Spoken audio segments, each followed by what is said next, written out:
Hello student, welcome back to my channel कॉम्प से गीता। तो आज का हमारा जो टॉपिक है यहाँ पे सॉल्व पेपर है। इससे पहले मैंने 99 वाला कंप्लीट कराया था, 99 वाला, ठीक है। तो यहाँ पर ये कंप्लीट करा दिया है। अगर बाई चांस किसी स्टूडेंट ने नहीं देखा है तो आप वॉच कर सकते हैं, मैंने पूरा कंप्लीट करा दिया है।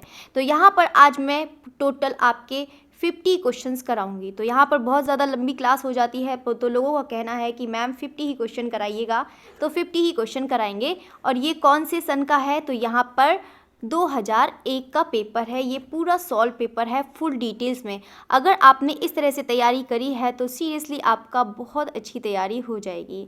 तो चलिए तो चेक करते हैं कि आपकी कितनी तैयारी है। तो चलिए फिर स्टार्ट करते हैं क्वेश्चन नंबर 1 से। क्वेश्चन नंबर 1 है, देखो यहाँ पे क्वेश्चंस तो बहुत ज़्यादा आसान है, आप लोग बहुत जल्दी आंसर दे लेंगे, बहुत आसान है। लेकिन यहाँ पर मैं कुछ क्वेश्चंस आपके पूछूंगी और आप लोग बताइएगा। तो यहाँ पर तो आपको सबको पता है, तो लेकिन जो आपको क्वेश्चन यहाँ से बताना है, तो आपको सबसे पहले बताना है कि जो यहाँ पर औजार की खोज करी थी, यानी कि जो सर्वप्रथम औजार की खोज करी थी, वो आप लोग बताइए। सर्वप्रथम औजार की जो खोज करी थी वो लोग बताइए, सारे स्टूडेंट बताइएगा कि किसने करी थी, कब करी थी और कहाँ करी थी। और दूसरी चीज़ बताइएगा कि पहाड़गढ़ की खोज किसने करी है, पहाड़गढ़। तो ये दो चीज़ ज़रूर याद बताइएगा कि किसने करी है। तो यहाँ पे सर्वप्रथम, ये तो पहले क्वेश्चन तो चलो बता देते हैं, सब लोग ने राइट आंसर दिया है। सभी लोग जानते हैं कि लकड़ी के पट्टों पर तो हो ही नहीं सकता, वृक्षों की छाल पर हो ही नहीं सकता, ताल पत्रों पे तो हो ही नहीं सकता, ये तो पाल और अपभ्रंश शैली में मिल जाएगा। और यहाँ पर चट्टानों पर, तो बिल्कुल इसका राइट आंसर क्या हो जाएगा, चट्टानों पर हो जाएगा। लेकिन यहाँ पर बात कर रहा है कि यहाँ पे कि किस सतह पर बनाई है, तो ये तो सबका आंसर ठीक है, लेकिन जो मैंने क्वेश्चन पूछा है तो उसका आंसर बताइए।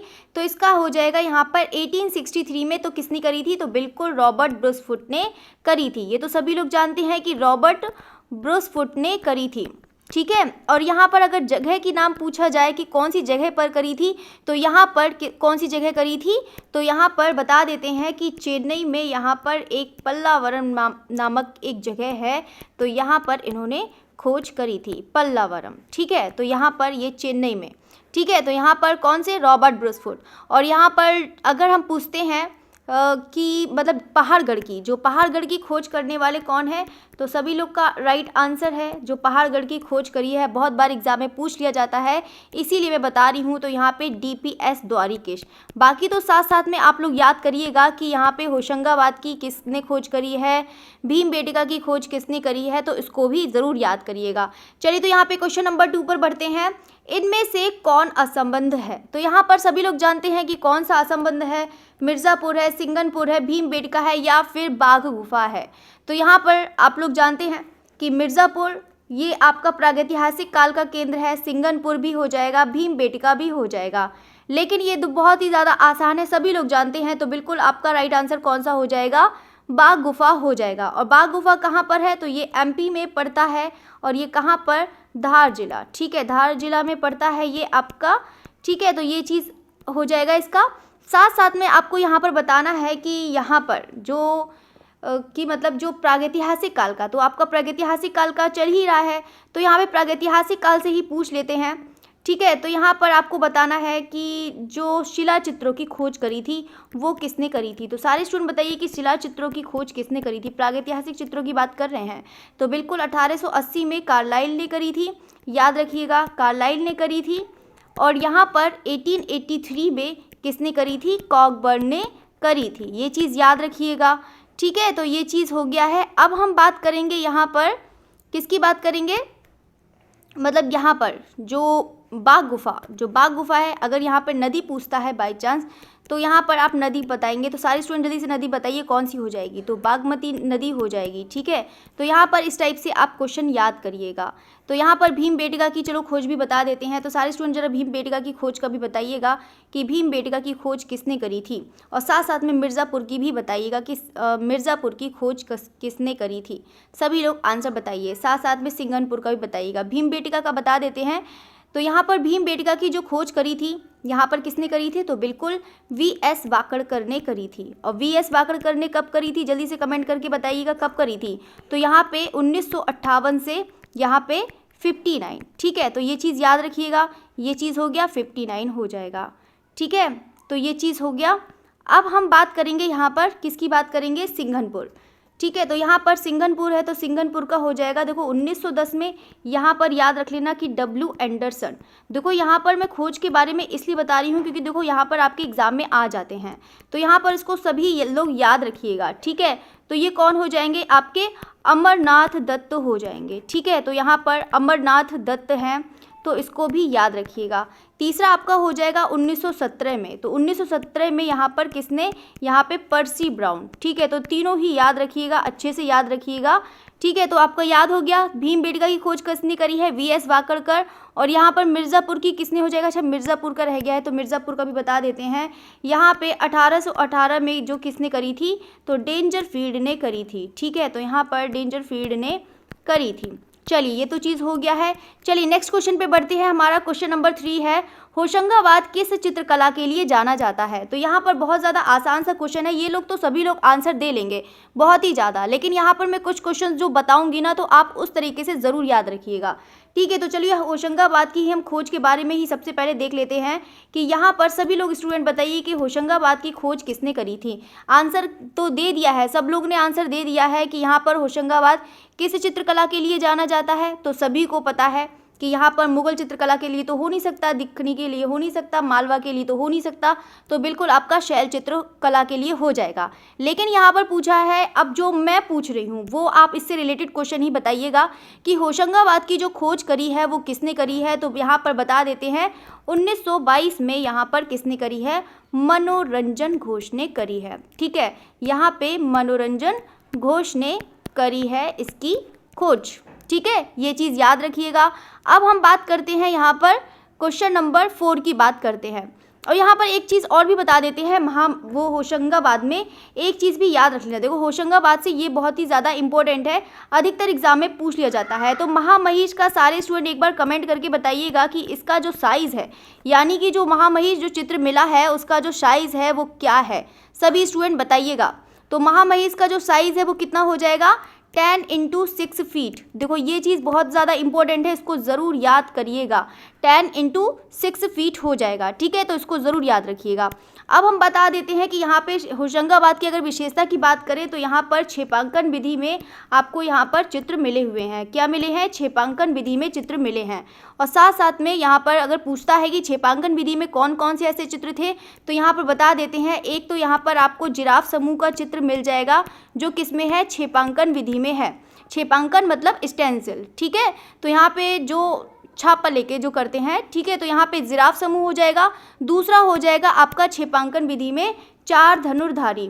ठीक है। तो यहाँ पे 4 धनुर्धारी और दूसरा वो कौन सा हो जाए, धनुर्धारी जो है, और दूसरा कौन सा था वो अभी बताया था, तो बिल्कुल जिराफ समूह हो जाएगा। तो ये यहाँ पर आप लोग याद रखिएगा। चलिए तो यहाँ पे क्वेश्चन नंबर 4 पर बढ़ते हैं। क्वेश्चन नंबर 4 कह रहा है कि अजंता चित्रों में प्रसिद्ध चित्र कौन सा है। तो आपको बताना है। तो ये तो सभी लोग जानते हैं कि प्रसिद्ध चित्र कौन सा है, लेकिन साथ साथ में आप लोग को बताना है कि बोधिसत्व जो पद्मपाड़ी है, तो सभी लोग जानते हैं। ये सभी लोग बहुत ज़्यादा आंसर है क्योंकि बहुत ही ज़्यादा ऑप्शन ऐसा दिया है कि आप लोग बहुत, क्योंकि बार बार पढ़े हैं तो इतना तो आप लोग की प्रैक्टिस हो ही गई है, आप लोग आंसर दे लेंगे। ठीक है। तो ये तो आपको पता है कि बोधिसत्व पद्मपाड़ी है। तो यहाँ पे कुछ क्वेश्चन मैं पूछती हूँ कि पहले ये बताइए कि पद्मपाड़ी जो बोधिसत्व है तो इसकी तुलना किससे करी गई है। तो सारे स्टूडेंट बताइएगा कि किससे करी गई है इसकी तुलना, जो पद्मपाड़ी बोधिसत्व का चित्र है ये भी बताइएगा। तो यहाँ पर ये भी बता देते हैं कि हाथ में उन पर कौन से रंग का वो है, मतलब फूल है, जो हाथ में कौन से, मतलब दाएं में बाएं में। तो हाथ में क्या हो जाएगा आपके, यहाँ पर दाएं में हो जाएगा कौन से रंग का फूल है, तो नीले रंग का फूल हो जाएगा। ठीक है। तो ये चीज़ याद रखिएगा। अब हम बात करते हैं यहाँ पे तुलना की बात करते हैं। ठीक है। यहाँ पर तुलना की बात करते हैं किसकी, जो पद्मपाड़ी बोधिसत्व का जो चित्र है, तो जो इसकी तुलना है यहाँ पर किससे करी गई है। तो यहाँ पर जो अंतिम भोज वाला चित्र है जो आपने देखा है, यहाँ पर अंतिम भोज, तो यहाँ पर जो ईसा का चित्र है। ठीक है। तो यहाँ पर जो ईसा का चित्र है तो यहाँ पर उसकी तुलना करी गई है। अब हम बात करते हैं कि यहाँ पर जो उसका बनाने का है वो कैसा है। तो यहाँ पर बता देते हैं कि ये एक, मतलब ये जो बना है, यानी कि जो आपने पद्मपाड़ी बोधिसत्व जो बना है वो केंद्रीयता के नियम पर आधारित है। किसका, केंद्रीयता का नियम पर आधारित है, केंद्रीयता का नियम। ठीक है। यानी कि बिल्कुल लंबाई चौड़ाई ऊंचाई सब यहाँ पर, यानी कि सेंटरलिटी। ठीक है। तो यहाँ पे सेंटरलिटी भी बोल सकते हैं इसे, सेंट्रलिटी। ठीक है, तो यहाँ पर सेंट्रलिटी यानी कि केंद्रीयता का नियम आधारित है इस पर। ठीक है, तो अब हम बात करते हैं यहाँ पर मुद्रा है। तो सारे स्टूडेंट एक बार कमेंट करके बताइएगा, मुद्रा भी बताइएगा। तो मुद्रा भी कभी कभी हो सकता है कि एग्जाम में पूछ ले, तो बिल्कुल कौन सा हो जाएगा, त्रिभंगी मुद्रा हो जाएगा। ठीक है, कौन सा हो जाएगा, त्रिभंगी मुद्रा हो जाएगा। देखो यहाँ पर जो क्वेश्चंस मैं बता रही हूँ तो उसको बिल्कुल ज़रूर याद कर लीजिएगा। चलिए, तो यहाँ पर अब हम बात करते हैं तीसरी चीज़ की, जो इसकी यहाँ पर एक चीज़ पॉइंट और यहाँ पर याद रखना कि यहाँ पर जो बोधिसत्व पद्मपाणि जो वाला चित्र है, यहाँ पर जो गुप्तकालीन जो विष्णु की यहाँ पर छाप मिलती है। ठीक है, याद रखना, हो सकता है कि यहाँ पर पूछ ले, तो इसलिए ये भी याद रखिएगा। यहाँ पर गुप्तकालीन कहाँ पर क्या मिलता है, यहाँ पे विष्णु की छाप मिलती है। ठीक है, विष्णु की छाप मिलती है, ये चीज़ याद रखना। अब हम यहाँ पर बात करेंगे यहाँ पे बोधिसत्व पद्मपाणि की माप भी बहुत ही ज़्यादा इम्पोर्टेंट है, तो उसको भी याद रखिएगा। तो यहाँ पर इसका जो माप हो जाएगा वो कौन सा हो जाएगा, एक मिनट, यहाँ पे कुछ पॉइंट कुछ बड़ा ही बन गया तो चलिए, यहाँ पे कितना हो जाएगा, 5 इंटू यहाँ पर 9 इंच हो जाएगा। यानी कि कहने का मतलब ये है कि 5 फीट 9 इंच का यहाँ पर हो जाएगा। अगर हम इसकी चौड़ाई देखते हैं तो चौड़ाई कितनी हो जाएगी, 2 फीट, यहाँ पे 2 फीट और यहाँ पर आपका हो जाएगा 9 इंच। ठीक है, तो ये चीज़ याद रखिएगा। 5.9 इंच कितना हो जाएगा, इसकी लंबाई हो जाएगी, और इसकी चौड़ाई 2 फीट इंटू 9 इंच मतलब 2 फीट 9 इंच हो जाएगा। चलिए, तो अब हम बढ़ते हैं यहाँ पर क्वेश्चन नंबर 5 देखते हैं। क्वेश्चन नंबर 5 कह रहा है, क्वेश्चन नंबर, अच्छा, अजंता में कितनी गुफाएं हैं। तो आपको बताना है अजंता में कितनी गुफाएं हैं, 7 है, 21 है, 29 है, 32 है। तो ये भी सब लोग बहुत जानते हैं कि बहुत ही ज़्यादा आसान है। अजंता की जो गुफाएं हैं वो कितनी हैं, तो बिल्कुल 29 हो जाएंगी। लेकिन यहाँ पे मैं कुछ क्वेश्चंस करूँगी, वो आपको बताना है। तो सारे स्टूडेंट एक मिनट कमेंट करके बताइएगा कि जो 9 से 10 तक की गुफा है उसका टाइम पीरियड बताइएगा। सारे स्टूडेंट बताइएगा कि जो 9 से 10 तक का, पहले एक एक करके बताएंगे। तो यहाँ पे सारे स्टूडेंट एक बार कमेंट करके बताइएगा, जो 9 से 10 की जो नंबर की गुफा है, 9 और 10 की, उसका टाइम पीरियड बताइएगा कि कौन सा है। तो सभी लोग सारे स्टूडेंट बताइएगा, तो कौन सा हो जाएगा, 200 से 300 ईसा पूर्व हो जाएगा। ठीक है, 200 से 300। ठीक है, तो ये चीज़ हो जाएगा। और यहाँ पर अगर पूछते हैं तो कौन सा हो जाएगा आपका, आंध्र सातवाहन। ठीक है, तो याद रखिएगा, आंध्र सातवाहन। देखो इस टाइप से यहाँ पर क्वेश्चंस पूछ लिए जाते हैं, इसीलिए मैं आपको बता रही हूँ। देखो इस तरह से अगर आप पेपर सॉल्व करते हैं, सीरियसली आपके लिए बहुत ही ज़्यादा बेनिफिट रहेगा और आपके बहुत सारे क्वेश्चंस सॉल्व होने के चांसेस रह गए। तो आप लोग जानते हैं कि अभी ये 2001 वाला है सेट, तो आप सोच सकते हैं कि अगर आपने यहाँ से पढ़ लिया तो यहाँ से आपके बहुत सारे क्वेश्चन सॉल्व हो जाएंगे, धीरे धीरे करके जाएंगे। तो आप किसी भी टाइप से क्वेश्चन पूछा जाए तो आप आसानी से कर लेंगे। चलिए, तो अब हम बात करते हैं यहाँ पर जो 16 से 17 का टाइम बताना है। तो सारे स्टूडेंट एक बार 16 से 17 वाला बताइएगा कि इसका टाइम पीरियड कितना है। तो बता देते हैं यहाँ पर कितना हो जाएगा, सभी लोग स्टूडेंट बताइएगा। तो ये तो बता देते हैं कि कौन सा हो जाएगा, वाकाटक व गुप्तकाल हो जाएगा। ठीक है, तो याद रखिएगा, वाकाटक या गुप्तकाल। ठीक है, तो दोनों याद रखिएगा। बाकी अगर हम टाइम पीरियड की बात करते हैं कि 16-17 गुफा का नंबर की बात करते हैं, तो यहाँ पर 350 से यहाँ पर 550 हो जाएगा।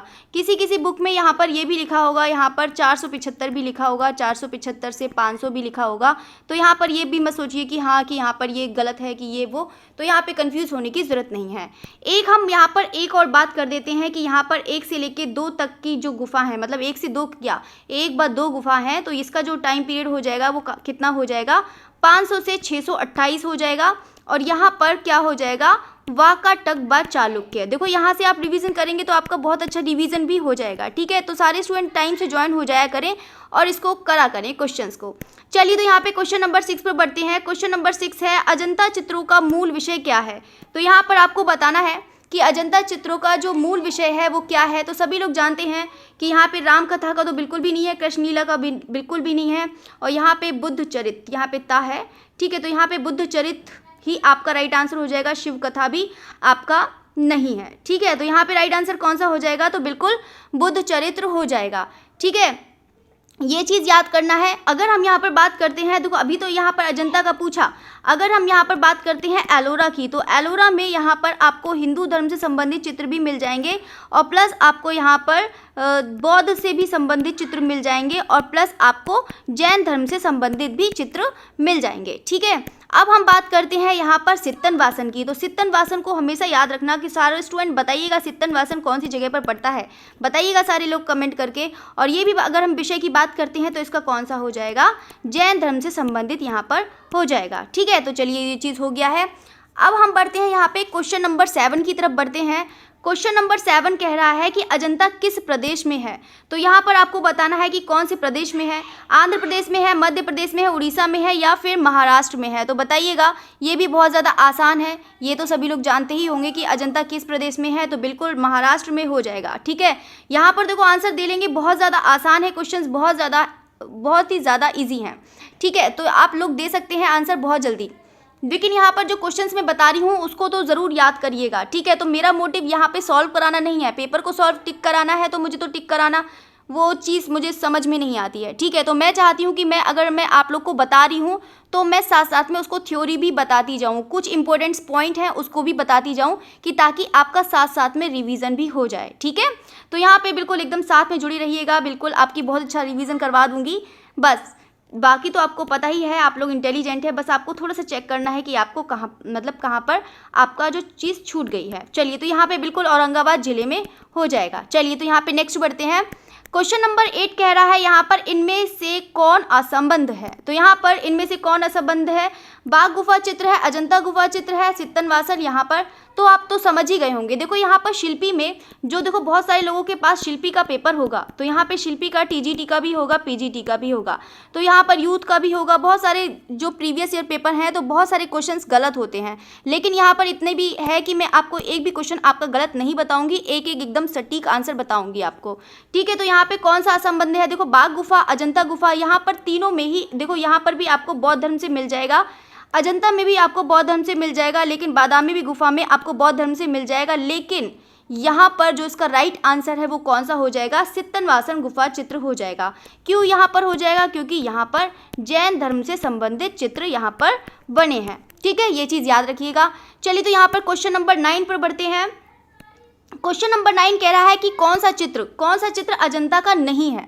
तो आपको बताना है कि कौन सा चित्र जो अजंता का नहीं है। तो सभी लोग जानते हैं कि यहाँ पे मर्दासन राजकुमारी है, पद्मपाड़ी यहाँ पर अवलिकेतेश्वर है, या फिर छदंद जातक है, या फिर महावीर है। तो आपको बताना है, और साथ साथ में ये भी बताइएगा कि ये जो मर्दासन राजकुमारी है, एक बार नोट करके यहाँ पर टेक्स्ट करिए कि मर्दासन राजकुमारी या फिर राजकुमारी करके 16 मतलब जो नंबर हैं गुफा के नंबर वो लिखिएगा। तो बताइएगा, तो ये तो बिल्कुल 16 नंबर का हो जाएगा। पद्मपाड़ी अवलिकेतेश्वर ये कौन सा हो जाएगा, तो कौन सी गुफा हो जाएगी, तो बिल्कुल एक गुफा हो जाएगी। ठीक है, अगर हम बात करते हैं छदंद जातक यानी कि 6 दांतों वाला जो है यहाँ पर उसकी कथाएँ हैं, तो ये किसका हो जाएगा, तो बिल्कुल 10 नंबर गुफा का हो जाएगा। ठीक है, तो याद रखिएगा ये तीनों, ये मत सोचिए कि यहाँ पर जातक कथाएं आपको मिल जाती हैं तो ये सोचना कि 17 वाले में है, तो ऐसा बिल्कुल भी मत सोचिएगा। यहाँ पर जो है अजंता का चित्र, तो यहाँ पर बिल्कुल आपका राइट आंसर हो जाएगा, तो महावीर का हो जाएगा। तो यहाँ पर गुफाओं का याद रखिएगा, छदंद जातक है वो 10 नंबर गुफा है, पद्मपाड़ी अवलिकेतेश्वर है तो 1 है, यहाँ पे मर्दासन राजकुमारी तो आपका 16 नंबर गुफा हो जाएगा। आप कोई भी प्रैक्टिस सेट उठाएंगे इस तरह से कोई भी नहीं कराएगा, मैं आपको करा रही हूँ, तो इसको अच्छे से पढ़िएगा। ठीक है, तो यहाँ पे जैन चित्रकला भारत के किस क्षेत्र की है, उत्तर, पूर्व, पश्चिम, मध्य। तो यहाँ पर क्या पूछा गया है, जैन चित्रकला पूछी गई है। तो यहाँ पे जैन चित्रकला आपको बतानी है, उत्तर है, पूर्व है, पश्चिम है या फिर मध्य है। तो ये तो सभी लोग जानते हैं कि जैन चित्रकला की जो भारत में यहाँ पर कौन से क्षेत्र में हुई है, तो बिल्कुल आपका पश्चिम है, तो पश्चिम ही इसको लगा के आइए। ठीक है, तो अगर हम पूरब की बात करते हैं तो ये आपका पाल शैली का हो जाएगी, यहाँ पर जैन शैली का पूछा है तो आपका पश्चिम हो जाएगा। ठीक है, तो ये चीज़ याद रखिएगा। बाकी अगर हम बात करते हैं केंद्र, तो सारे स्टूडेंट एक मिनट कमेंट करके बताइएगा कि केंद्र कौन कौन से हैं। सभी स्टूडेंट जल्दी से बताइएगा कि केंद्र कौन कौन से हो जाएंगे। ठीक है, तो यहाँ पे चलिए बता देती हूँ कि यहाँ पर एक तो गुजरात याद करिएगा, यहाँ पे अभ्रंश शैली के जैन शैली, अभ्रंश शैली या फिर गुजराती शैली तीनों ही एक हैं। तो यहाँ पे गुजरात है हो गया, और यहाँ पर राजस्थानी हो गया। देखो यहाँ पर जो भी केंद्र मिलते गए सबका नाम देते गए यहाँ पर, तो राजस्थानी हो गया, और एक आपका हो जाएगा जौनपुर, और लास्ट आपका कौन सा हो जाएगा, मांडू हो जाएगा। ठीक है, तो यहाँ पर कौन सा हो जाएगा, मांडू, जो कहाँ है, MP। ठीक है, तो ये चीज़ याद रखिएगा। बाकी मैंने आपको बता ही दिया है, इसका राइट आंसर पश्चिम होगा। चलिए, तो यहाँ पे क्वेश्चन नंबर 11 देखते हैं। क्वेश्चन नंबर 11 है, इनमें से कौन असंबद्ध है। तो आपको बताइएगा सुरसुंदरी कहा है, ठीक है, या फिर त्रिसृष्टि शलाका पुरुष चरित, ठीक है। तो बताइएगा कथा सरित सागर या फिर चौर पंचाशिखा, बताइएगा इसका राइट आंसर कौन सा है, बताइएगा सभी लोग कौन सा है। तो यहाँ पे चौर पंचाशिखा के साथ साथ में लेखक भी बताइएगा कि चौर पंचाशिखा के लेखक कौन है। कभी कभी एग्जाम में पूछ ले जाता है, कुछ नहीं मिला तो यहाँ पे चौर पंचाशिखा का आप बता ही देंगे कि कहाँ पर है। तो यहाँ पे चौर पंचाशिखा इसका राइट आंसर हो जाएगा। तो यहाँ पर आप देख रहे होंगे सुरसुंदरी कथा है, यहाँ पर त्रिसृष्टि शलाका पुरुष हो गया, कथा सरित सागर हो गया। तो यहाँ पर मतलब ये है कि सारी कथाएं हैं, ठीक है। यहाँ पे अभ्रंश शैली से रिलेटेड हैं, ठीक है। ये किससे हो जाएगा, अभ्रंश शैली से रिलेटेड हो जाएगा सभी। लेकिन यहाँ पे जो चौर पंचाशिखा है, जो चौर पंचाशिखा आप लोग देख रहे हैं, ये कहाँ का हो जाएगा, आपका राजस्थानी शैली का हो जाएगा, ठीक है। तो यहाँ पे राजस्थानी शैली का हो जाएगा, तो ये चीज़ याद रखना। बाकी इसके लेखक कौन हैं, यहाँ पर बिल्हड़ हो जाएंगे, लेखक कौन हो जाएंगे, बिल्हड़ हो जाएंगे। और यहाँ पर ये एक प्रेम काव्य है, तो मतलब प्रेम संबंधी, यहाँ पे चौर पंचाशिखा मतलब चोरी से प्रेम कथा, तो यहाँ पे है, यहाँ पर कुछ अजीब ही है। चलिए तो यहाँ पे नेक्स्ट बातें करते हैं। यहाँ पर क्वेश्चन नंबर 12 है। चलिए तो क्वेश्चन नंबर 12 है, जैन लघु चित्रों की विशेषता है। तो यहाँ पर अभी मैंने बताया ही था, चलो नहीं बताया था विशेषता, तो यहाँ पे विशेषता के बारे में बात करते हैं। प्रतिकृति चित्रण है, बौनी आकृति हैं। बौनी आकृति की अगर हम बात करते हैं तो यहाँ पर आपको मेवाड़ शैली में मिल जाएगा, ठीक है। तो यहाँ पे पशु पक्षी चित्रण है, तो अगर पशु पक्षी की चित्रण की बात करते हैं तो किस में हो जाएगा पशु पक्षी चित्रण, आपका जहांगीर पीरियड में हो जाएगा, ठीक है। तो यहाँ पे पशु पक्षी चित्रण मिल जाएंगे आपको देखने को। परली आंखों का दिखना, तो यहाँ पे जो जैन शैली के चित्रों की विशेषता है, तो बिल्कुल ये तो आंसर सभी राइट आंसर है, तो बिल्कुल परली आंख हो जाएगा। तो सारे स्टूडेंट एक बार बताइए कि जैन शैली यानी कि अभ्रंश शैली में जो नेत्र बने हैं, जो आंख बनी है, वो कौन से आकार में बनी है, या फिर एक चश्म बनी है, सवा चश्म बनी है, ढाई चश्म बनी है, पौने 2 चश्म बनी है, कौन सी बनी है, तो बिल्कुल कौन सी बनी है, सवा चश्म के चेहरे बने हैं, ठीक है। तो कौन से बने हैं, सवा चश्म के चेहरे बने हैं, याद रखिएगा, सवा चश्म के चेहरे बने हैं।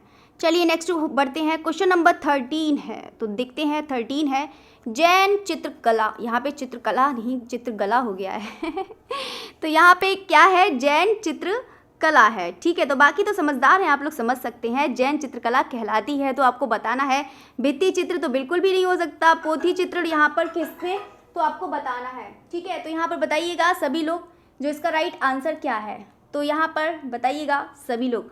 तो लघु चित्र है, पट चित्र है, तो बताइएगा इसका राइट आंसर क्या है।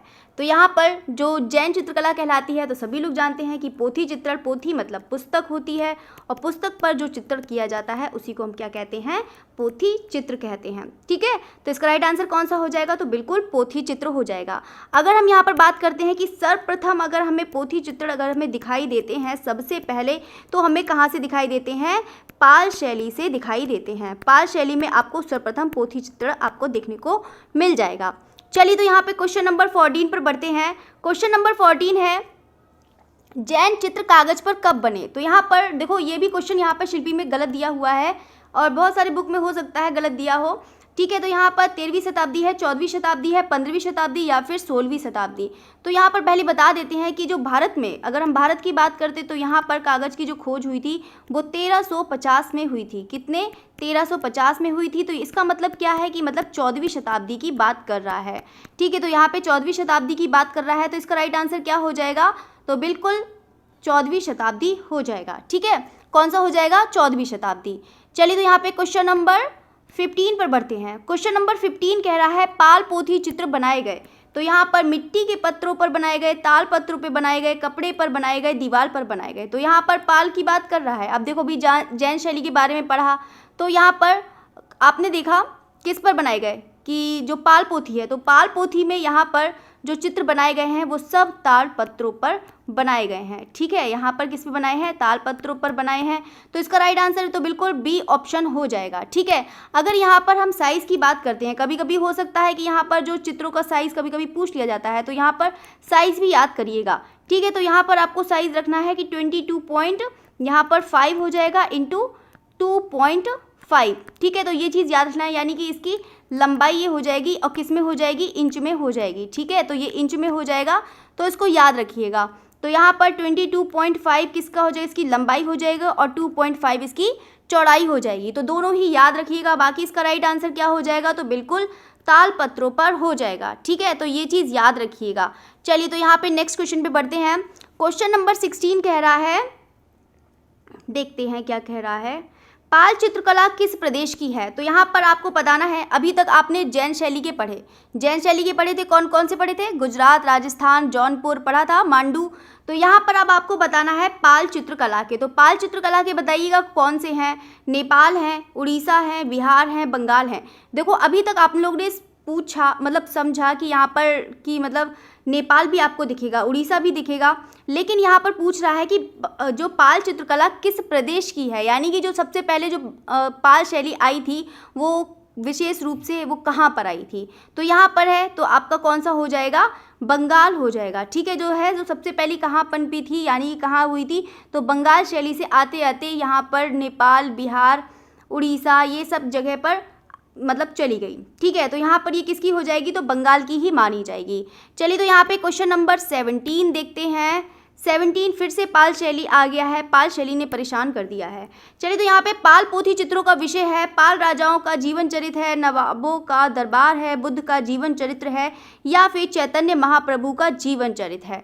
तो यहाँ पर सभी लोग जानते हैं जो इसका राइट आंसर है। ऐसा तो है नहीं कि पाल राजाओं का जीवन चरित्र तो बिल्कुल भी आपने नहीं देखा होगा, नवाबों का दरबार है तो ये भी बिल्कुल भी नहीं देखा होगा। तो बिल्कुल आपका किससे हो जाएगा, यहाँ पे पाल पोथी चित्र हैं तो बिल्कुल आपका किससे हो जाएगा, तो बिल्कुल राइट आंसर आपका बुद्ध का जीवन चरित्र, यानी कि बुद्ध के जीवन से संबंधित आपको यहाँ पर चित्र देखने को मिल जाएंगे। बाकी सारे स्टूडेंट एक मिनट यहाँ पर एक कुछ इंपॉर्टेंट पॉइंट है तो उसको भी बताइएगा। तो यहाँ पर बताइएगा महामयूरी कहाँ पर है, बताइए। ये महामयूरी से, ये सब अभी मैं पाल शैली की ही बात कर रही हूँ, ना ही जैन शैली की बात कर रही हूँ, ना ही राजस्थानी की बात कर रही हूँ, ना ही पहाड़ी की बात कर रही हूँ। अभी मैं किसकी बात कर रही हूँ, पाल जो पोथी चित्र हैं उनकी। तो जल्दी सारे स्टूडेंट बताइए कि महामयूरी कौन से संग्रहालय में है, जल्दी से बताइएगा। तो कौन से संग्रहालय में हो जाएगा, तो बिल्कुल किस में हो जाएगा, भारत कला भवन। ठीक है, याद रखिएगा भारत कला भवन में हो जाएगा। ठीक है, अब हम दूसरे की बात करते हैं। तो सारे स्टूडेंट एक बार कमेंट करके बताइए कि गंध व्यू भी बहुत ज़्यादा इंपॉर्टेंट है। तो यहाँ पे गंध व्यू यानी कि पाल चित्र की ही बात कर रहे हैं, पाल शैली। तो गंध व्यू बताइए कि कौन से संग्रहालय में है, सारे स्टूडेंट बताइए इसका राइट आंसर क्या है, सभी लोग बताइएगा इसका राइट आंसर क्या है। तो बिल्कुल कौन सा हो जाएगा, रोरिक संग्रहालय। ठीक है, कौन सा हो जाएगा, रोरिक संग्रहालय, यानी कि रोरिक संग्रहालय कहाँ है, जल्दी से बताइए कमेंट करके। तो बिल्कुल कहाँ से हो जाएगा, कुल्लू हो जाएगा। ठीक है, कौन सी जगह पर, कुल्लू। चलिए तो यहाँ पे बहुत सारे स्टूडेंट घूमने भी गए होंगे, कुल्लू मनाली। चलिए तो यहाँ पे एक लास्ट बता है, एक बोधिचर्या वाला भी बता दीजिए कि यहाँ पे बोधिचर्या, जो बोधिचर्या है वो कहाँ पर है, जल्दी बताइए। तो ये किसका हो जाएगा, आपका बोस्टन संग्रहालय में हो जाएगा। बोधिचर्या वाला कहाँ पर हो जाएगा, बोस्टन संग्रहालय। और बोस्टन संग्रहालय कहाँ है, जल्दी से बताइएगा कमेंट करके। तो बिल्कुल लंदन हो जाएगा। चलिए तो यहाँ पे क्वेश्चन नंबर 17 हो गया है, क्वेश्चन नंबर 18 पर बढ़ते हैं। देखो मैं फटाफट करा रही हूँ कि ताकि आप जल्दी से क्वेश्चन हो जाएँ और आप आराम से सो जाएँ। तो यहाँ पे चलिए राजस्थानी चित्रकला के चित्र बताते हैं कि कौन से हैं। तो बताइएगा इसका राइट आंसर क्या है। राजस्थानी चित्रकला के चित्र हैं, तो राजस्थानी चित्रकला के चित्र हैं लघु चित्र, पोथी चित्र, वॉश चित्र, दीवार चित्र। तो ये तो सभी लोग जानते हैं कि राजस्थानी वो चित्रकला के चित्र हैं, तो ये बिल्कुल लघु चित्र हो जाएंगे। ठीक है, तो मिनिएचर पेंटिंग आपकी आ जाती है। मिनिएचर पेंटिंग एक आपकी मुगल शैली में आती है, दूसरी आपकी कौन सी आ जाती है, एक राजस्थानी में आ जाती है, और तीसरी आपका पहाड़ी। ठीक है, तो यहाँ पर मिनिएचर पेंटिंग दिखाई गई है। तो यहाँ पे राजस्थानी चित्रकला के जो चित्र हैं तो आपको बताना है कि लघु चित्र हैं। ठीक है, लघु चित्र हैं या फिर पोथी चित्र हैं या फिर वॉश चित्र है या फिर दीवार चित्र हैं। तो बिल्कुल सभी लोग जानते हैं, तो कौन सा हो जाएगा, आपका लघु चित्र हो जाएगा। तो यहाँ पे राजस्थानी शैली का भी बता देते हैं कि यहाँ पे जो इसका चरमोत्कर्ष हुआ है, जल्दी से सारे स्टूडेंट एक बार कमेंट करके बताइएगा कि चरमोत्कर्ष कब हुआ है, राजस्थानी शैली का जो चरमोत्कर्ष हुआ है कब हुआ है। तो सभी लोग कमेंट करके बताइएगा। तो बिल्कुल कब हो जाएगा, 17 से 18 हो जाएगा। ठीक है, कब, 17 से 18। ठीक है, अगर हम ओवरऑल की बात करते यानी कि विकास की बात करें तो यहाँ पे जो राजस्थानी आप शैली को देखने को मिलता है वो कब मिलता है, 1619वीं सदी। ठीक है, तो यहाँ पे 16वीं से 19वीं सदी हो जाएगा। चलिए, तो यहाँ पर ये चीज़ हो गया है। दूसरी चीज़ हम बात करते हैं कि यहाँ पे जो राजस्थानी शैली है, तो राजस्थानी शैली है वो एक अपभ्रंश शैली की, यहाँ पर आपको मतलब अपभ्रंश शैली की पूर्व पीठिका देखने को मिल जाएगी। यानी कि इससे पहले जो राजस्थानी शैली की जो पूर्व पीठिका है, तो यहाँ पर इसकी मतलब इससे पहले की मतलब अपभ्रंश शैली के यहाँ पर आपको साक्ष्य देखने को मिल जाएंगे, यहाँ पर मतलब प्रभाव देखने को मिल जाएंगे राजस्थानी शैली में। ठीक है, तो यहाँ पर लेकिन यहाँ पर तो आपने देखा था कि अपभ्रंश शैली में कैसी आंखें बनी थी, तो यहाँ पर आपने देखा था कि सवा चश्म चेहरे बने थे। ठीक है, यहाँ पर किस में बने थे, जो अपभ्रंश शैली में बने थे, यहाँ पर कैसे बने थे, सवा चश्म चेहरे बने थे। लेकिन राजस्थानी में ऐसा नहीं है कि मतलब प्रभाव है तो यहाँ पे बिल्कुल सवा चश्म चेहरे ही बने हों। तो यहाँ पर जो कौन से चेहरे बने हैं, तो यहाँ पर एक चश्म चेहरे बने हैं। ठीक है, याद रखिएगा, एक चश्म चेहरे बने हुए हैं, याद रखिएगा, एक चश्म चेहरे। चलिए, तो यहाँ पर बात करते हैं नेक्स्ट क्वेश्चन पर। बाकी राइट आंसर पता ही है, तो कौन सा हो जाएगा, लघु चित्र हो जाएगा। चलिए, तो क्वेश्चन नंबर 19 पर बढ़ते हैं। क्वेश्चन नंबर 19 कह रहा है किशनगढ़ शैली की चित्रकला किस राजा के समय प्रसिद्ध हुई। तो आपको बताना है कि किशनगढ़ शैली की जो चित्रकला है किस राजा के समय प्रसिद्ध हुई है। उमराव सिंह, भीम सिंह, जय सिंह या फिर सावंत सिंह। तो यहाँ पे किशनगढ़ का पूछा है, तो बहुत ही ज़्यादा आसान सा ही क्वेश्चंस है। तो यहाँ पे चलो सारे स्टूडेंट एक बार स्थापना ही बता दीजिए, कुछ नहीं बताना है तो आपको स्थापना हो जाएगा। तो यहाँ पे कौन सा हो जाएगा, 1609 हो जाएगा। कि यहाँ पे किसने करी थी, तो किशन सिंह ने करी थी। ये भी बहुत ज़्यादा मतलब किशनगढ़ हो गया तो बहुत ही ज़्यादा आसान हो गया। ठीक है, तो यहाँ पर याद रखिएगा। बाकी सावंत सिंह का दूसरा नाम बता देते हैं कि यहाँ पर नागरी दास है। ठीक है, नागरी दास, तो इसको भी याद रखिएगा। चलिए, ये चीज़ हो गया है। नेक्स्ट क्वेश्चन पे बढ़ते हैं हम। नेक्स्ट क्वेश्चन क्या कह रहा है, क्वेश्चन नंबर 20, इनमें से कौन असंबद्ध है। तो बूंदी शैली, जयपुर शैली, किशनगढ़ या फिर आगरा शैली। तो देखो यहाँ पर आगरा शैली तो आपने पढ़ा भी नहीं होगा वैसे भी। ठीक है, तो यहाँ पे बूंदी शैली है। तो यहाँ पर सारे स्टूडेंट बताइएगा बूंदी शैली का कौन सा केंद्र है। देखो यहाँ पे क्वेश्चन मैं आपसे अलग ही करने वाली हूँ, ये नहीं क्वेश्चन करूँगी मैं आपसे, दूसरी क्वेश्चन करूँगी। ठीक है, तो यहाँ पे बूंदी शैली का सारे स्टूडेंट जल्दी से कमेंट करके बताइएगा कि बूंदी शैली किसका केंद्र है, जल्दी से बताइएगा। ढूढ़ाड़ का है, हड़ौती का है, मारवाड़ का है, कहाँ का है, जल्दी से बताइएगा इसका राइट आंसर। तो कौन सा हो जाएगा, तो बिल्कुल हड़ौती का हो जाएगा। ऐसे ही आप इसका बताइएगा जयपुर शैली का, तो जयपुर शैली का भी बताइएगा कि जयपुर शैली का कौन सा है, किसका केंद्र है। तो यहाँ पर पूछ लिया जाता है एग्जाम में कि राजस्थानी शैली में कि मारवाड़ शैली के कौन से केंद्र हैं, हड़ौती शैली के कौन से केंद्र हैं, ढूढ़ाड़ शैली के कौन से केंद्र हैं। ठीक है, तो इस टाइप से पूछ लिया जाता है एग्जाम में। सब लोग याद करके जाइएगा कि राजस्थानी में कौन कौन से केंद्र, वो कौन कौन से आपके क्षेत्र के कौन कौन से केंद्र हैं। तो यहाँ पे क्षेत्र ज़रूर याद करिएगा, चाहे आपका हड़ौती हो, ढूढ़ाड़ हो, मारवाड़ हो, कोई सा भी हो, तो सब आप याद करके जाइएगा, एग्ज़ाम में पूछ लेता है। तो ये भी आप जानते हैं कि ये 2001 का है, तो यहाँ पर भी एग्ज़ाम में पूछा है कि यहाँ पर वैसे तो यहाँ पर संबंध पूछा है। अभी आप आगे जब जाएंगे तो आपको बहुत सारे क्वेश्चंस ऐसे मिलेंगे जो पूछ लेता है। तो यहाँ पे इनमें से कौन असंबद्ध है, तो बिल्कुल कौन सा असंबद्ध हो जाएगा, आगरा शैली है, ये तो पता ही है। तो यहाँ पे किशनगढ़ की बात करते हैं, तो किशनगढ़ का कौन सा हो जाएगा, आपका मारवाड़। ठीक है, तो मारवाड़ क्षेत्र का है ये, किशनगढ़ हो जाएगा। जयपुर शैली की हम बात करते हैं तो कौन सा हो जाएगा, ढूढ़ाड़ हो जाएगा। ठीक है, याद रखिएगा। ठीक है, बूंदी शैली का कौन सा हो जाएगा, हड़ौती। ठीक है, तो यहाँ पे हड़ौती के अंतर्गत आता है ये। चलिए, तो यहाँ पे एक आगरा ही बचा है, ये यूपी में आता है चलिए, तो ये चीज़ हो गया है। चलिए, तो यहाँ पे 21 है, यहाँ पे अलग अलग राजस्थानी चित्रों की पहचान का उत्तम साधन है। यहाँ पे कुर्ता है, बिल्कुल भी नहीं, कुर्ता बनाया है, पगड़ी भी बनाई है, तो यहाँ पर पगड़ी भी नहीं है, आभूषण भी नहीं है।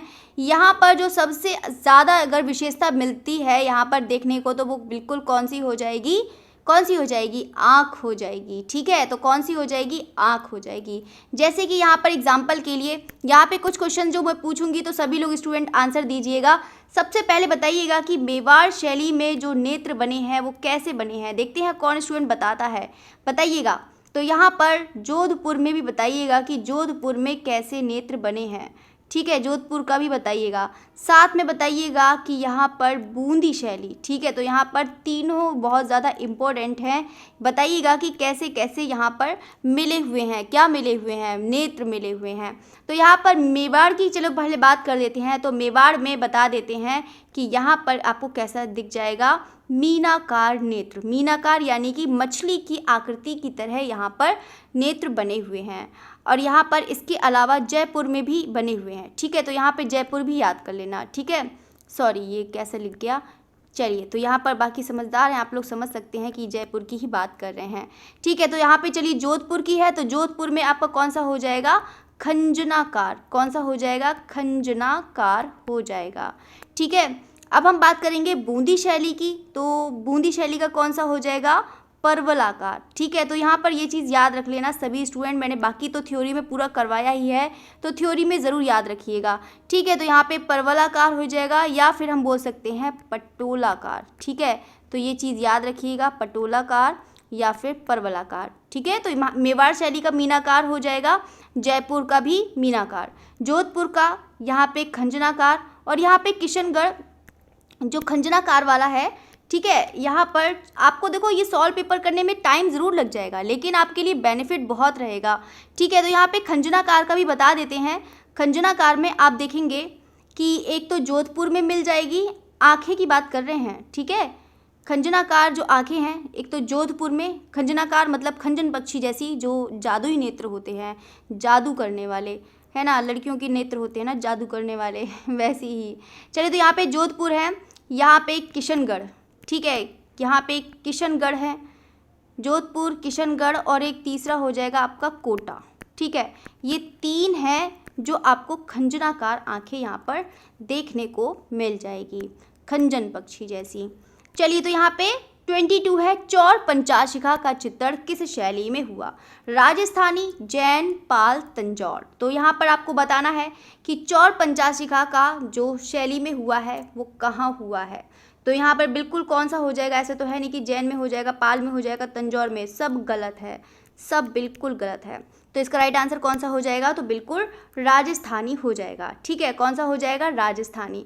यहाँ पे बता देते हैं कि जो यहाँ पर जो डगलस बेयर हैं, ठीक है, एक डगलस बेयर है तथा वासिल ग्रे, डगलस बेयर हैं और एक हैं वासिल ग्रे।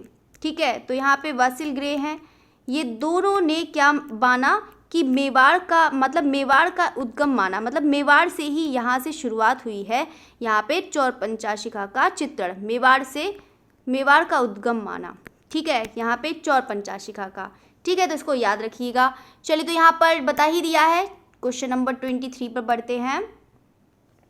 क्वेश्चन नंबर 23 है, कौन सा केंद्र राजस्थानी शैली का है। तो ये तो देखो अभी मैं पूछ ही रही थी, ये तो चीज़ पूछ ही लेते हैं, कभी कभी पूछ लेता राजस्थानी शैली का, नहीं तो क्षेत्र का भी पूछ लेता है। बसोहली, गढ़वाल, बीकानेर, अहमदनगर।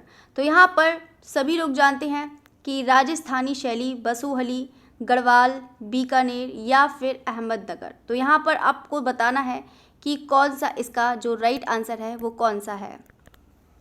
तो कौन सा इसका राइट आंसर हो जाएगा, तो बिल्कुल बीकानेर हो जाएगा। ठीक है, बीकानेर हो जाएगा इसका राइट आंसर। ठीक है, तो यहाँ पे कौन सा राजस्थानी का है, बाकी बसोली किसका है, पहाड़ी का है।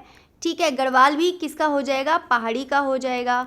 ठीक है, और यहाँ पर अहमदनगर हो जाएगा, ये आपका दक्खनी का हो जाएगा। तो इसका राइट आंसर कौन सा हो जाएगा, तो बिल्कुल बीकानेर। और बीकानेर किसके क्षेत्र में आता है, यहाँ पर मारवाड़। ठीक है, तो यहाँ पर सब याद रखिएगा। चलिए, तो यहाँ पे क्वेश्चन नंबर 24 पर बढ़ते हैं। क्वेश्चन नंबर 24 कह रहा है, इनमें से कौन असंबद्ध है। तो आप बताइएगा कि इनमें से कौन असंबद्ध है, आगरा शैली, लखनऊ शैली, दिल्ली शैली या फिर कोटा शैली। तो ये भी बहुत ज़्यादा आसान है, सभी लोग जानते हैं, बहुत ही ज़्यादा आसान हो गया, क्योंकि दिल्ली आपने ये सब पढ़ा ही नहीं होगा, है ना आगरा शैली पढ़ा होगा, लखनऊ शैली, दिल्ली शैली ये कुछ पढ़ा ही नहीं है। तो इसका राइट आंसर तो बिल्कुल कोटा शैली ही हो ही जाएगा। ठीक है, तो यहाँ पर कौन सा हो जाएगा, कोटा शैली। चलिए, कोटा शैली के बारे में हम कुछ पॉइंट्स देख लेते हैं। तो यहाँ पे कोटा शैली को यहाँ पर बताते हैं कि शिकारी शैली के नाम से जाना जाता है। तब तक आप लोग बताइएगा कि इसका चरमोत्कर्ष कब हुआ है, जल्दी से कमेंट, मतलब आपके हाथ चलने चाहिए। ठीक है, तो यहाँ पर जो भी चीज़ आपको पॉइंट दिखती है तो आप मतलब बताते जाइएगा। तो यहाँ पे शिकारी शैली इसको कहा जाता है, यहाँ पे शिकार शैली से संबंधित, क्योंकि यहाँ पर उम्मेद सिंह है ना, जो चरमोत्कर्ष हुआ है उम्मेद सिंह के, तो उम्मेद सिंह को ना शिकार करना बहुत ज़्यादा पसंद था, है ना, तो इसीलिए क्या करते थे, ये शिकार संबंधी चित्र इन्होंने बहुत बनवाए थे। तो यहाँ पर उम्मेद सिंह, बाकी इसका टाइम पीरियड इतना ज़्यादा नहीं है इम्पोर्टेंट, बाकी यही चीज़ है। चलिए, तो यहाँ पे क्वेश्चन पर आगे बढ़ते हैं। Question number 25। क्वेश्चन नंबर 25 कह रहा है कि राजस्थान के पिछवाई चित्र किस क्षेत्र के हैं। तो यहाँ पर बताइएगा, बूंदी के, नाथद्वार के, किशनगढ़ के या फिर जयपुर के। तो बताइएगा इसका राइट आंसर क्या है। राजस्थान के पिछवाई चित्र किस क्षेत्र के हैं? तो बिल्कुल किस क्षेत्र के हो जाएंगे? नाथ द्वार के हो जाएंगे, क्योंकि आप जानते हैं कि राजस्थान में अगर पिछवाई की बात करें तो सबसे ज़्यादा जो प्रसिद्ध आपका जो क्षेत्र मिल जाता है वो कौन सा मिल जाता है? नाथ द्वार। तो यहाँ पे पिछवाई चित्र होते हैं, मतलब पीछे, यानी कि मंदिर के पीछे, यानी कि जो मूर्ति होती है उसी के पीछे कपड़ा लगाया जाता है, वही हमारे क्या कहलाते हैं? पिछवाई चित्र कहलाते हैं। ठीक है, तो ये पिछवाई कहलाते हैं। ठीक है, याद रखिएगा। बाकी चलिए नेक्स्ट बढ़ते हैं। क्वेश्चन नंबर 26 कह रहा है 12 मासे के चित्रों में पाया जाता है। तो यहाँ पर 12 मासा का जल्दी से कमेंट करके बताइएगा कि 12 मासा, ये आपके लिए क्वेश्चन है। तो वो बाकी तो मैंने देखो आपको पहाड़ी भी पढ़ाया है, राजस्थानी भी बहुत अच्छे से पढ़ाया है। ऐसा नहीं है कि आप लोग देखो मैंने ऑप्शन भी दे दिया है। तो यहाँ पर बताइएगा कि 12 मासे के चित्र कहाँ पर मिलते हैं, सबसे ज़्यादा कहाँ मिलते हैं। और इवन ये मत बताइएगा कि पहाड़ी या फिर राजस्थानी, ये मत बताइएगा, ये बताइएगा कि पहाड़ी या राजस्थानी में से कौन से केंद्र में मिलते हैं, बताइएगा। चलिए, तो राग रागनी चित्र, कृष्ण लीला संबंधी ग्राम्य जीवन, और साथ साथ में बताइएगा कि रागनी के चित्र, राग रागनी के चित्र सबसे ज़्यादा जो मिलते हैं वैसे कांगड़ा में मिलते हैं। ठीक है, तो यहाँ पे 12 मिसरों के चित्र भी आपको कहाँ मिल जाएंगे? बिल्कुल कांगड़ा में भी मिल जाएंगे। ठीक है, कृष्ण संबंधी चित्र भी आपको कांगड़ा में ही मिल जाएंगे, सब कांगड़ा के हैं। चलिए, तो यहाँ पर हो जाएगा आपका राइट आंसर, ऋतुओं का चित्रण मिलता है। 12 मासा में क्या मिलता है? ऋतुओं का चित्रण हमें देखने को मिलता है। चलिए, तो यहाँ पे क्वेश्चन नंबर 27 है अकबर का प्रसिद्ध दरबारी चित्रकार। तो यहाँ पे दरबारी चित्रकार है तो आपको बताना है बिहजाद है, अब्दुल समद सिराजी है, गोवर्धन है या फिर मनोहर है।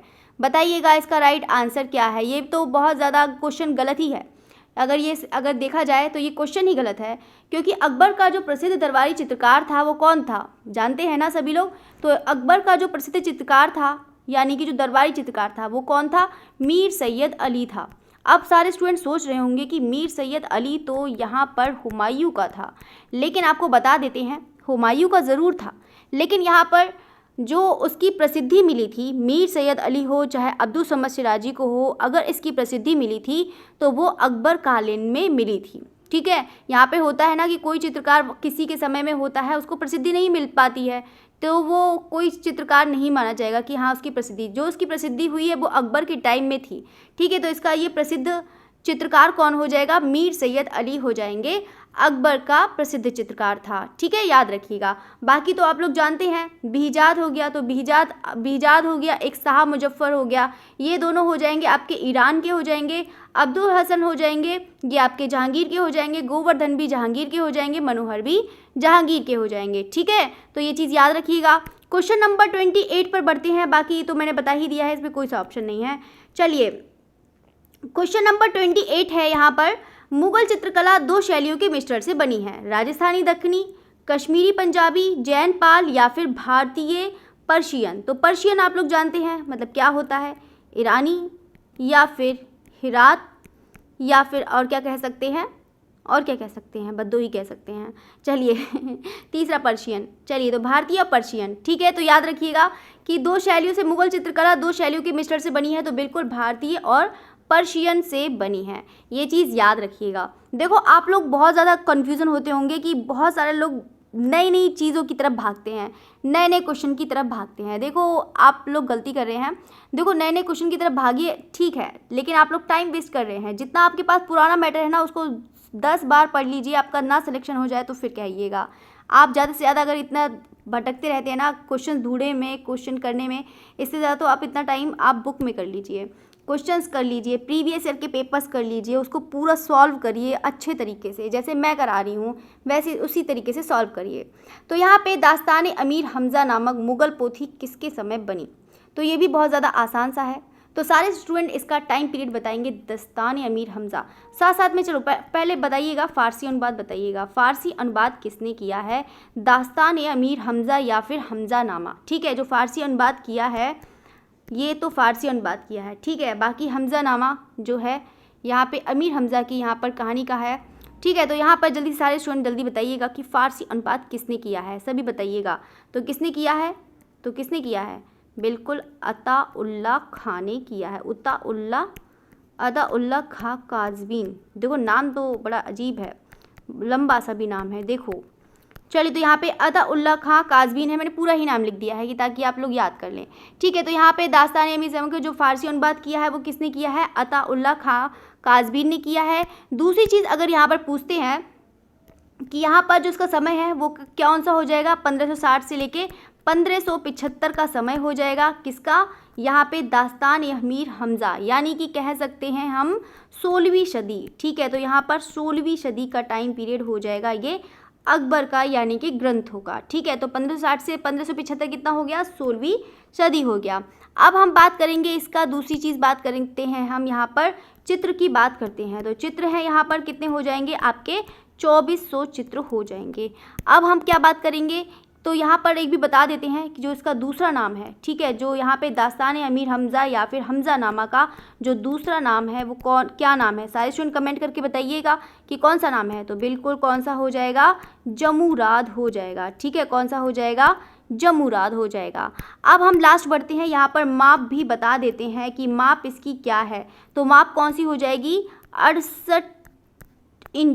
68 इंटू हो गया यहाँ पे 68 इंटू यहाँ पर 52। ठीक है, तो यहाँ पे ये हो जाएगा आपका किस में हो जाएगा? सेंटीमीटर में हो जाएगा।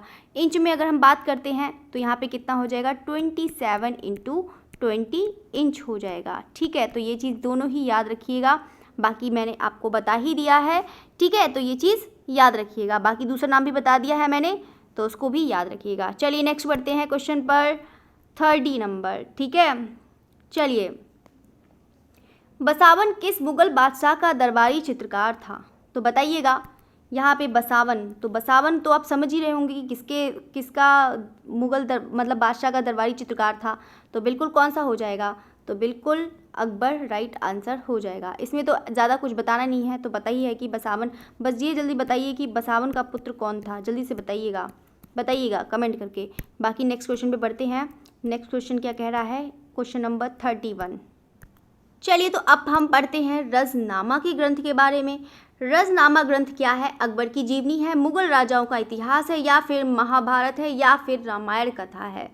तो यहाँ पर पहले बता देते हैं कि ये बिल्कुल एक सभी लोग जानते हैं रज़नामा, तो इसका राइट आंसर क्या है? महाभारत कथा है, सभी लोग जानते हैं।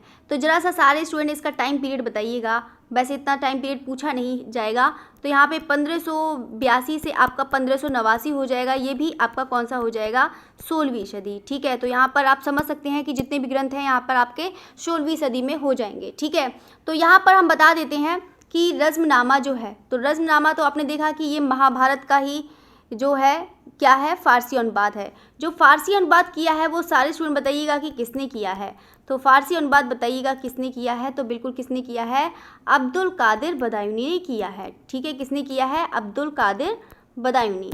ठीक है, तो ये चीज़ याद रखिएगा, अब्दुल कादिर बदायूनी। चलिए, तो ये चीज़ हो गया है। अब हम बात करते हैं यहाँ पर कि रज़नामा को और किस नाम से भी जाना जाता है, तो इसको भी बता देते हैं, युद्धों की पुस्तक। ठीक है, कभी कभी हो सकता है कि युद्धों की पुस्तक पूछ ली जाए कि युद्धों की पुस्तक कौन सी है, तो बिल्कुल आप बता सकते हैं कि वहीं पर महाभारत है, तो समझ जाएंगे यहाँ पर युद्ध ही युद्ध हैं। चलिए, तो ये चीज़ हो गया है। अब हम बात करते हैं यहाँ पे कलाकार की बात करते हैं कि रज़नामा में जो कलाकार को जो चित्रित किया था पोथी चित्रण को, वो कौन कौन से कलाकार यहाँ पे प्रमुख थे। तो यहाँ पे रज़नामा के जो प्रमुख कलाकार थे, पहला तो दसवंत था। यहीं पर चित्रकारी करते करते दसवंत यहाँ पर पागल हो गया था, मतलब इसी टाइम पीरियड में, ये नहीं कि यहाँ पर इसकी चित्रकारी करी इसीलिए पागल हो गया था। दसवंत मतलब इसी टाइम पीरियड में, यानी कि 16वीं शताब्दी में। ठीक है, तो ये चीज़ याद रखना। बाकी इसके 24 चित्र मिलते हैं, 24 चित्र मिलते हैं और 21 चित्रों में इसके सिग्नेचर हैं। चलिए, तो यहाँ पर है मतलब नाम मिलते हैं दसवंत के। ठीक है, तो यहाँ पर ये चीज़ याद रखना। बाकी हम कलाकार की अगर हम बात करें कौन कौन से हो जाएंगे, तो एक तो आपने देखा दसवंत हो जाएगा, दूसरा यहाँ पर एक बसावन याद करना। ठीक है, और यहाँ पर मिस्किन याद करना, और क्या याद करना है? मिस्किन। ठीक है, और एक बस ये 3 ही महत्वपूर्ण हैं। ठीक है, एक बसावन, मिस्किन और एक कौन सा हो जाएगा? दसवंत। ये 3 ही इंपॉर्टेंट है, तो तीनों ही याद रखिएगा। बाकी राइट आंसर पता ही है सबको। चलिए, तो यहाँ पे क्वेश्चन नंबर 32 पर बढ़ते हैं। क्वेश्चन नंबर 32 है, यहाँ पे चित्रकार मंसूर किस प्रकार के चित्रों के लिए प्रसिद्ध है? बताइएगा सारे स्टूडेंट कि चित्रकार मंसूर है वो किस चित्रों के लिए प्रसिद्ध है, बताइएगा इसका राइट आंसर क्या है। तो प्रतिकृति चित्र है, शिकार दृश्य है, पशु पक्षी चित्र है या फिर युद्ध दृश्य है। तो यहाँ पर सभी लोग जानते हैं, मंसूर को तो सभी लोग जानते होंगे, पहचानते भी होंगे, है ना, मिले भी होंगे चलो मिले तो नहीं होंगे, ठीक है। तो मंसूर को किसका हो जाएगा, यहाँ पे जहांगीर का हो जाएगा। तो ये जहांगीर का प्रिय चित्रकार है, तो यहाँ पर जो है तो कौन सा हो जाएगा, तो बिल्कुल पशु पक्षी के चित्र बनाता था। तो सारे स्टूडेंट एक बार कमेंट करें, देखते हैं कौन स्टूडेंट बताता है कि शिकार वाले चित्र कौन बनाता था। मैंने आपको कराया है, देखते हैं कितने स्टूडेंट बताते हैं कि शिकार संबंधी जो शिकार वाले चित्र बनाता था वो कौन सा निपुण था, शिकार संबंधी चित्र बनाता था। मैंने लिखवाया भी है, बहुत अच्छे से लिखवाया है, एक एक चीज़ मैंने लिखवाई कि कौन प्रकृति संबंधी चित्र बनाता है, कौन शिकार संबंधी चित्र बनाता है, जल्दी से बताइएगा। चलिए नेक्स्ट क्वेश्चन पे बढ़ते हैं। 33, क्वेश्चन नंबर 33 है यहाँ पे, मुगल चित्रकला के पतन के पश्चात जो शैली केंद्रों में स्थापित हुई, यानी कि ये चीज़ मैंने भी आपको फिर से क्वेश्चन करवाया है, ठीक है। तो आप लोग जानते हैं कि मुगल चित्रकला के जो पतन के पश्चात हुआ, तो यहाँ पे सब उत्तरार्ध में आपने देखा था कि सब लोग कहाँ पर चले गए, पटना की तरफ चले गए। तो यहाँ पर बहुत ज़्यादा अलग अलग लोग चले गए जो यहाँ पर मुगल चित्रकार थे। तो आप तो समझ ही रहे होंगे कि हम किसकी बात कर रहे हैं, तो बिल्कुल किसकी बात कर रहे हैं, तो बिल्कुल कंपनी शैली राइट आंसर हो जाएगा, ठीक है। तो इसका राइट आंसर क्या हो जाएगा, कंपनी शैली राइट आंसर हो जाएगा। चलिए तो यहाँ पे क्वेश्चन नंबर 34 पर बढ़ते हैं। कांगड़ा चित्रकला का दूसरा नाम क्या है, तो यहाँ पर कांगड़ा चित्रकला का दूसरा नाम बताना है। तो यहाँ पे राजस्थानी, मुगल चित्रकला, पहाड़ी चित्रकला या फिर गढ़वाली चित्रकला, तो आपको बताना है इसका राइट आंसर क्या है। साथ साथ में बताते जाइएगा कि कांगड़ा शैली का जो प्रभाव है वो किस शैली का प्रभाव पड़ा है, कांगड़ा शैली पर किस शैली का प्रभाव पड़ा है, दक्षिणी शैली का पड़ा है, मुगल शैली का पड़ा है या फिर पहाड़ी शैली का पड़ा है, किसका पड़ा है, मतलब राजस्थानी का पड़ा है, बताइएगा। तो बिल्कुल किसका प्रभाव पड़ा है। देखो जो मैं क्वेश्चन कर रही हूँ उसका आप आंसर दीजिए, ये तो क्वेश्चन आपके बहुत आंसर हैं, बहुत ही ईजी हैं, मैं तो इसी के आपके सारे करा रही हूँ कि इस टाइप के क्वेश्चन पूछ सकते हैं, ठीक है। तो यहाँ पे क्या है, तो कांगड़ा शैली का जो दूसरा नाम है तो बिल्कुल कौन सा हो जाएगा, तो पता है कि पहाड़ी शैली के अंतर्गत आती है कांगड़ा चित्रकला, ठीक है। तो याद रखना, देखो कांगड़ा और किशनगढ़ में बहुत ज़्यादा कन्फ्यूजन होता है, तो यहाँ पे कांगड़ा याद रखना कि पहाड़ी का है और किशनगढ़ आपका राजस्थानी का हो जाएगा, ठीक है। तो यहाँ पे जो प्रभाव है तो बिल्कुल कौन सा प्रभाव हो जाएगा, यहाँ पर मुगल प्रभाव, ठीक है, ये चीज़ याद रखिएगा, मुगल प्रभाव है। यहाँ पर बता देते हैं कि कांगड़ा शैली में जो है यहाँ पर विकसित रूप मिलता है यहाँ पे गुलेर का, ठीक है। तो यहाँ पे मतलब जो विकसित रूप, जो गुलेर शैली में चित्र बने थे वो वहाँ पर इतने विकसित नहीं हो पाए थे, लेकिन यहाँ पर कांगड़ा में आते आते यहाँ पे गुलेर का विकसित रूप मिल जाता है, किसमें, कांगड़ा शैली में मिल जाता है, ठीक है, इसको याद रखिएगा। चलिए तो यहाँ पे क्वेश्चन नंबर 35 पर बढ़ते हैं। क्वेश्चन नंबर 35 कह रहा है कि कांगड़ा चित्रकला की उन्नति किसके समय में हुई है, राजा विधिचंद, राजा जयचंद, मतलब कुछ भी नाम लिख देते हैं, राजा संसार चंद्र, राजा रणजीत सिंह। देखो ये तो क्वेश्चन आप भी जानते हैं, बहुत ही ज़्यादा आसान है, तो इसमें तो सभी लोग जानते हैं कांगड़ा शैली, तो कांगड़ा शैली किसके अंतर्गत आती है ये तो पता ही है। तो अभी तो कांगड़ा शैली के बारे में बताया ही था कि यहाँ पे गुलेर का विकसित रूप मिल जाता है कांगड़ा शैली का। दूसरा चीज़ आपको याद करना है कि यहाँ पे मुगल शैली का जो प्रभाव है वो चीज़ याद रख लेना। बाकी आपको उन्नति के समय की बात करें तो बिल्कुल राजा संसार चंद हो जाएगा, ठीक है। तो याद रखिएगा, अगर यहाँ पर पूछता है कि किशनगढ़ का, तो किशनगढ़ का कौन सा हो जाएगा, सावंत सिंह, ठीक है, किशनगढ़ सावंत सिंह, और यहाँ पे कांगड़ा का संसार चंद, ठीक है। तो ये चीज़ दोनों में कंफ्यूज मत होइएगा, मैं भी कंफ्यूज हो जाती हूँ। चलिए तो लेकिन पढ़ाते पढ़ाते कन्फ्यूज़न दूर हो गया है। चलिए तो यहाँ पर 36, तो सबके साथ ये प्रॉब्लम होती है, कोई स्पेशल नहीं हूँ मैं होता है सबके साथ। चलिए तो यहाँ पे कांगड़ा चित्रकला कह रही हूँ, कांगड़ा चित्रकला पर किस शैली का प्रभाव पड़ा, राजस्थानी, इसको मत पढ़िएगा तो यहाँ पे मुगल पढ़िएगा, मुगल नहीं पढ़िएगा, मुगल भी नहीं, मुगल। चलिए तो यहाँ पर राजस्थानी है, मुगल है या फिर जैन है या फिर कश्मीरी है, तो बताइएगा इसका राइट आंसर क्या है कि कांगड़ा चित्रकला पर किस शैली का प्रभाव पड़ा। तो ये तो क्वेश्चन मैंने अभी ही बताया है, तो इसमें ज़्यादा एक्सप्लेनेशन करने की ज़रूरत है ही नहीं। यहाँ पे कांगड़ा शैली है तो कांगड़ा शैली, देखो क्वेश्चन पहले ऐसे ही बनते थे, पहले क्वेश्चन पेपर आते थे तो पहले एक प्रागैतिहासिक काल के 4-5 क्वेश्चन डाल दिए, अजंता के 4-5 क्वेश्चन डाल दिए। अब तो ऐसा होता ही नहीं है, हो सकता है कि आपका अजंता से क्वेश्चन ही ना मिले, प्रागैतिहासिक काल से एक क्वेश्चन मिले, कुछ भी नहीं पता है, ठीक है। तो यहाँ पर आपको सब पूरा पढ़ के जाना है, बाकी तो इसका right answer Mughal right answer हो जाएगा। चलिए तो यहाँ पर क्वेश्चन नंबर 37 है। क्वेश्चन नंबर 37 कह रहा है कि कौन इनमें से कौन असंबद्ध है, तो मुगल चित्रकला है, राजस्थानी चित्रकला है, कांगड़ा चित्रकला है या फिर अजंता चित्रकला है। तो ये तो भी बहुत ज़्यादा आसान है कि कौन सा असंबंध है। तो सभी लोग जानते हैं कि मुगल चित्रकला है। तो मुगल चित्रकला क्या है, एक मिनिएचर पेंटिंग है। राजस्थानी है तो ये भी एक मिनिएचर पेंटिंग है। कांगड़ा मतलब कांगड़ा चित्रकला मतलब वही पहाड़ी, तो यहाँ पर ये एक मिनिएचर पेंटिंग है। लेकिन यहाँ पर आपकी अजंता चित्रकला एक मिनिएचर पेंटिंग में नहीं आती है, या फिर कह सकते हैं कि ये पोथियों की चित्रकला है।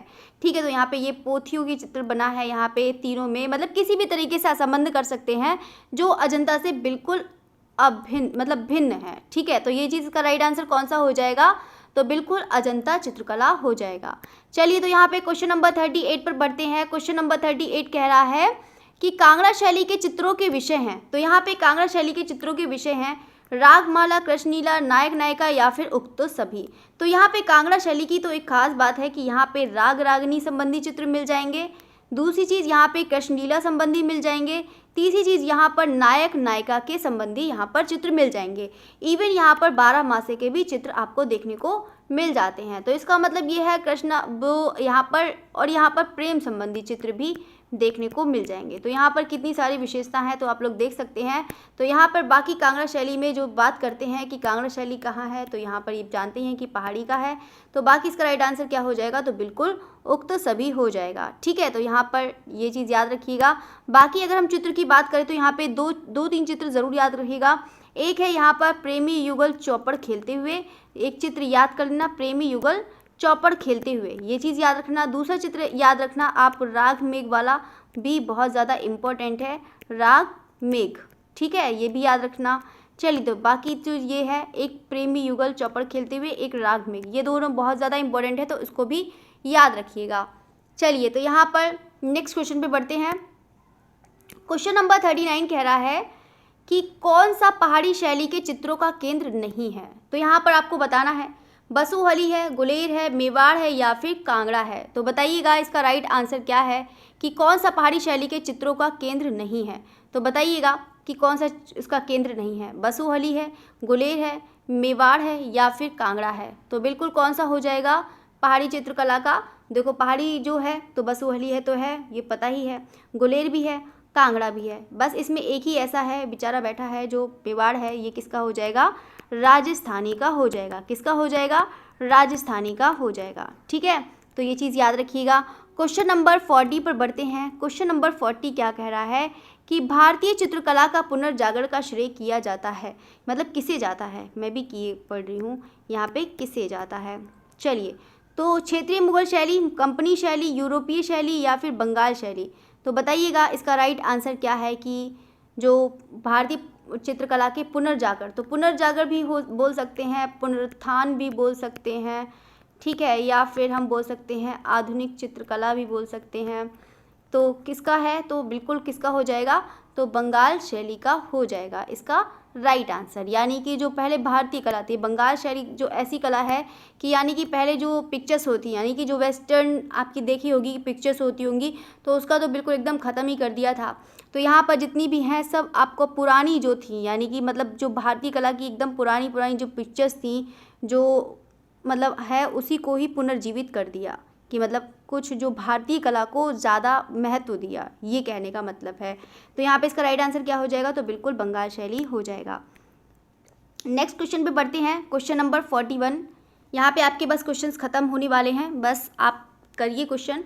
चलिए, तो यहाँ पे 41 है, यहाँ पे बंगाल शैली के जनक कौन थे। तो बताइएगा इसका राइट आंसर क्या है। तो बंगाल शैली के तो सभी लोग जानते हैं, तो बिल्कुल कौन से हो जाएंगे, अवनींद्रनाथ टैगोर हो जाएंगे। ठीक है, कौन हो जाएंगे, अवनींद्रनाथ टैगोर हो जाएंगे, ये बंगाल शैली के जनक हो जाएंगे।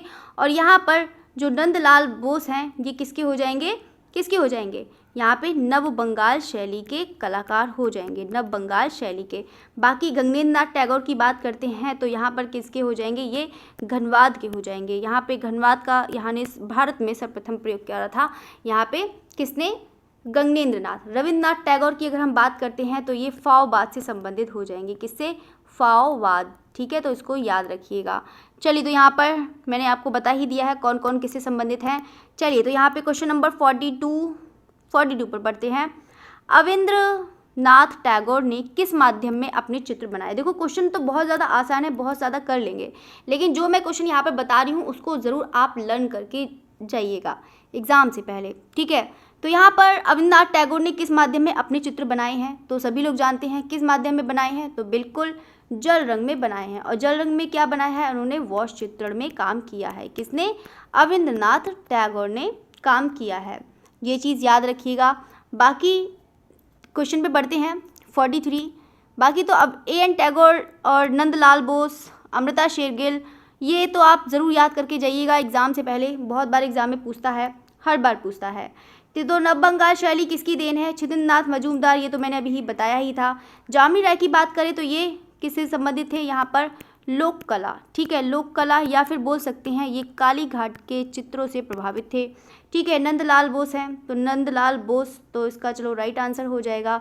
असित कुमार हल्दर की बात करें तो असित कुमार हल्दर में मतलब जो किसके थे, मतलब कौन से स्कूल के थे, मतलब जो प्राचार्य हैं यानी कि प्रिंसिपल हैं, तो किसके हैं, तो बिल्कुल किसके हो जाएंगे, ये लखनऊ के थे, ठीक है। तो यहाँ पे छिदंरनाथ मजूमदार, छिदंरनाथ मजूमदार किसके हो जाएंगे, तो इलाहाबाद के हो जाएंगे, ठीक है। तो यहाँ पर ये चीज़ सब याद करना, कौन कौन से स्कूल, यहाँ नंदलाल बोस है तो शांति निकेतन से ये भी हो जाएंगे, ठीक है। तो ये चीज़ सब याद रखिएगा। चलिए, तो यहाँ पे क्वेश्चन नंबर 44 पर बढ़ते हैं। क्वेश्चन नंबर 44 कह रहा है नंदलाल बसु का नाम किस संस्था से जुड़ा था। अच्छा, ये तो क्वेश्चन मैंने बिल्कुल अभी ही बता दिया है, तो यहाँ पर आप लोग का आंसर बहुत ज़्यादा आसान हो गया, तो बिल्कुल कौन सा हो जाएगा, शांति निकेतन इसका राइट आंसर हो जाएगा। तो सारे स्टूडेंट एक बार जल्दी से बता दीजिए कि यहाँ पर नंदलाल बोस का जन्म कब हुआ है और यहाँ पर मृत्यु कब हुई है, तो यहाँ पे सारे स्टूडेंट कमेंट करके बताइएगा। तो यहाँ पर एक चीज़ बता देते हैं कि नंदलाल बोस ने, इन्होंने क्या करा था, शांति निकेतन में, मतलब तो शांति निकेतन में किसकी स्थापना करी थी, बताइएगा, कारु संघ की स्थापना इन्होंने करी थी। किसकी, कारु संघ की स्थापना। कारु संघ क्या होता है, मैंने आपको पढ़ाया है ना, मतलब जो कला का वर्गीकरण है उसमें पढ़ाया है आपको चारू और कारु, तो यहाँ पर दोनों ही बताया है। तो सारे स्टूडेंट जल्दी से कमेंट करके बताइएगा कि कारु और चारू क्या होता है। अगर नहीं भी पता है तो आप कमेंट में जाके देख सकते हैं, मैंने देखो वो कमेंट कर रही हूँ, यहाँ पर कला का वर्गीकरण वाले में देख सकते हैं, वहाँ पे मैंने एक एक चीज़ कराया है, तो आप उसको ध्यान से पढ़िएगा, ठीक है। तो यहाँ पे कला का वर्गीकरण भी अच्छे से पढ़ के जाइएगा एग्ज़ाम से पहले। चलिए, तो यहाँ पर हम बात करते हैं कि इन्होंने कारु संघ की स्थापना करी थी, ठीक है। साथ साथ में ये भी बता देते हैं कि ये 1922 में, ठीक है, 1922 में ये क्या थे, कला भवन के क्या अध्यक्ष बने थे, ठीक है, कला भवन के अध्यक्ष बने थे, ठीक है। तो ये चीज़ याद रखिएगा। बाकी तो मैंने आपको बता ही दिया है, शांति निकेतन इसका राइट आंसर है। चलिए नेक्स्ट क्वेश्चन पे बढ़ते हैं। हरिपुरा कांग्रेस अधिवेशन के पंडाल को किसने सजाया था, ये भी बहुत ज़्यादा आसान सा क्वेश्चन है। तो हरिपुरा कांग्रेस के मतलब जो था समय था इसका, जो था उस टाइम में जो 1900, ठीक है, 1937 से 38 का टाइम था, तब इन्होंने एक यहाँ पर एक कांग्रेस, मतलब हरिपुरा कांग्रेस के अधिवेशन के लिए पंडाल के लिए इन्होंने क्या बनाया था, पोस्टर बनाए थे। क्या बनाए थे, पोस्टर्स बनाए थे। तो पोस्टर्स जो थे उनका सब्जेक्ट क्या था, जो सब्जेक्ट था वो क्या था, यहाँ पे ग्रामीण चित्र थे, ठीक है, यहाँ पे ग्रामीण संबंधी चित्र बनाए थे, जैसे बढ़ई का हो गया, सूत काटते हुए हो गया, काम करते हुए हो गया, ठीक है। तो यहाँ पर इसी टाइप से इन्होंने चित्र बनाए थे। तो इसका जो राइट आंसर हो जाएगा तो बिल्कुल कौन सा हो जाएगा, तो बिल्कुल नंदलाल बोस हो जाएंगे। कौन हो जाएगा, नंदलाल बोस इसका राइट आंसर हो जाएगा, ठीक है। चलिए नेक्स्ट क्वेश्चन पे बढ़ते हैं। क्वेश्चन नंबर 46 कह रहा है कि छिदंरनाथ मजूमदार किस विद्यालय के शिक्षक थे। तो ये चीज़ मैंने बिल्कुल अभी बताया ही था, बाकी अगर ध्यान से सुना होगा तो आपको पता ही होगा, बाकी आप जानते होंगे तो ये भी पता ही होगा।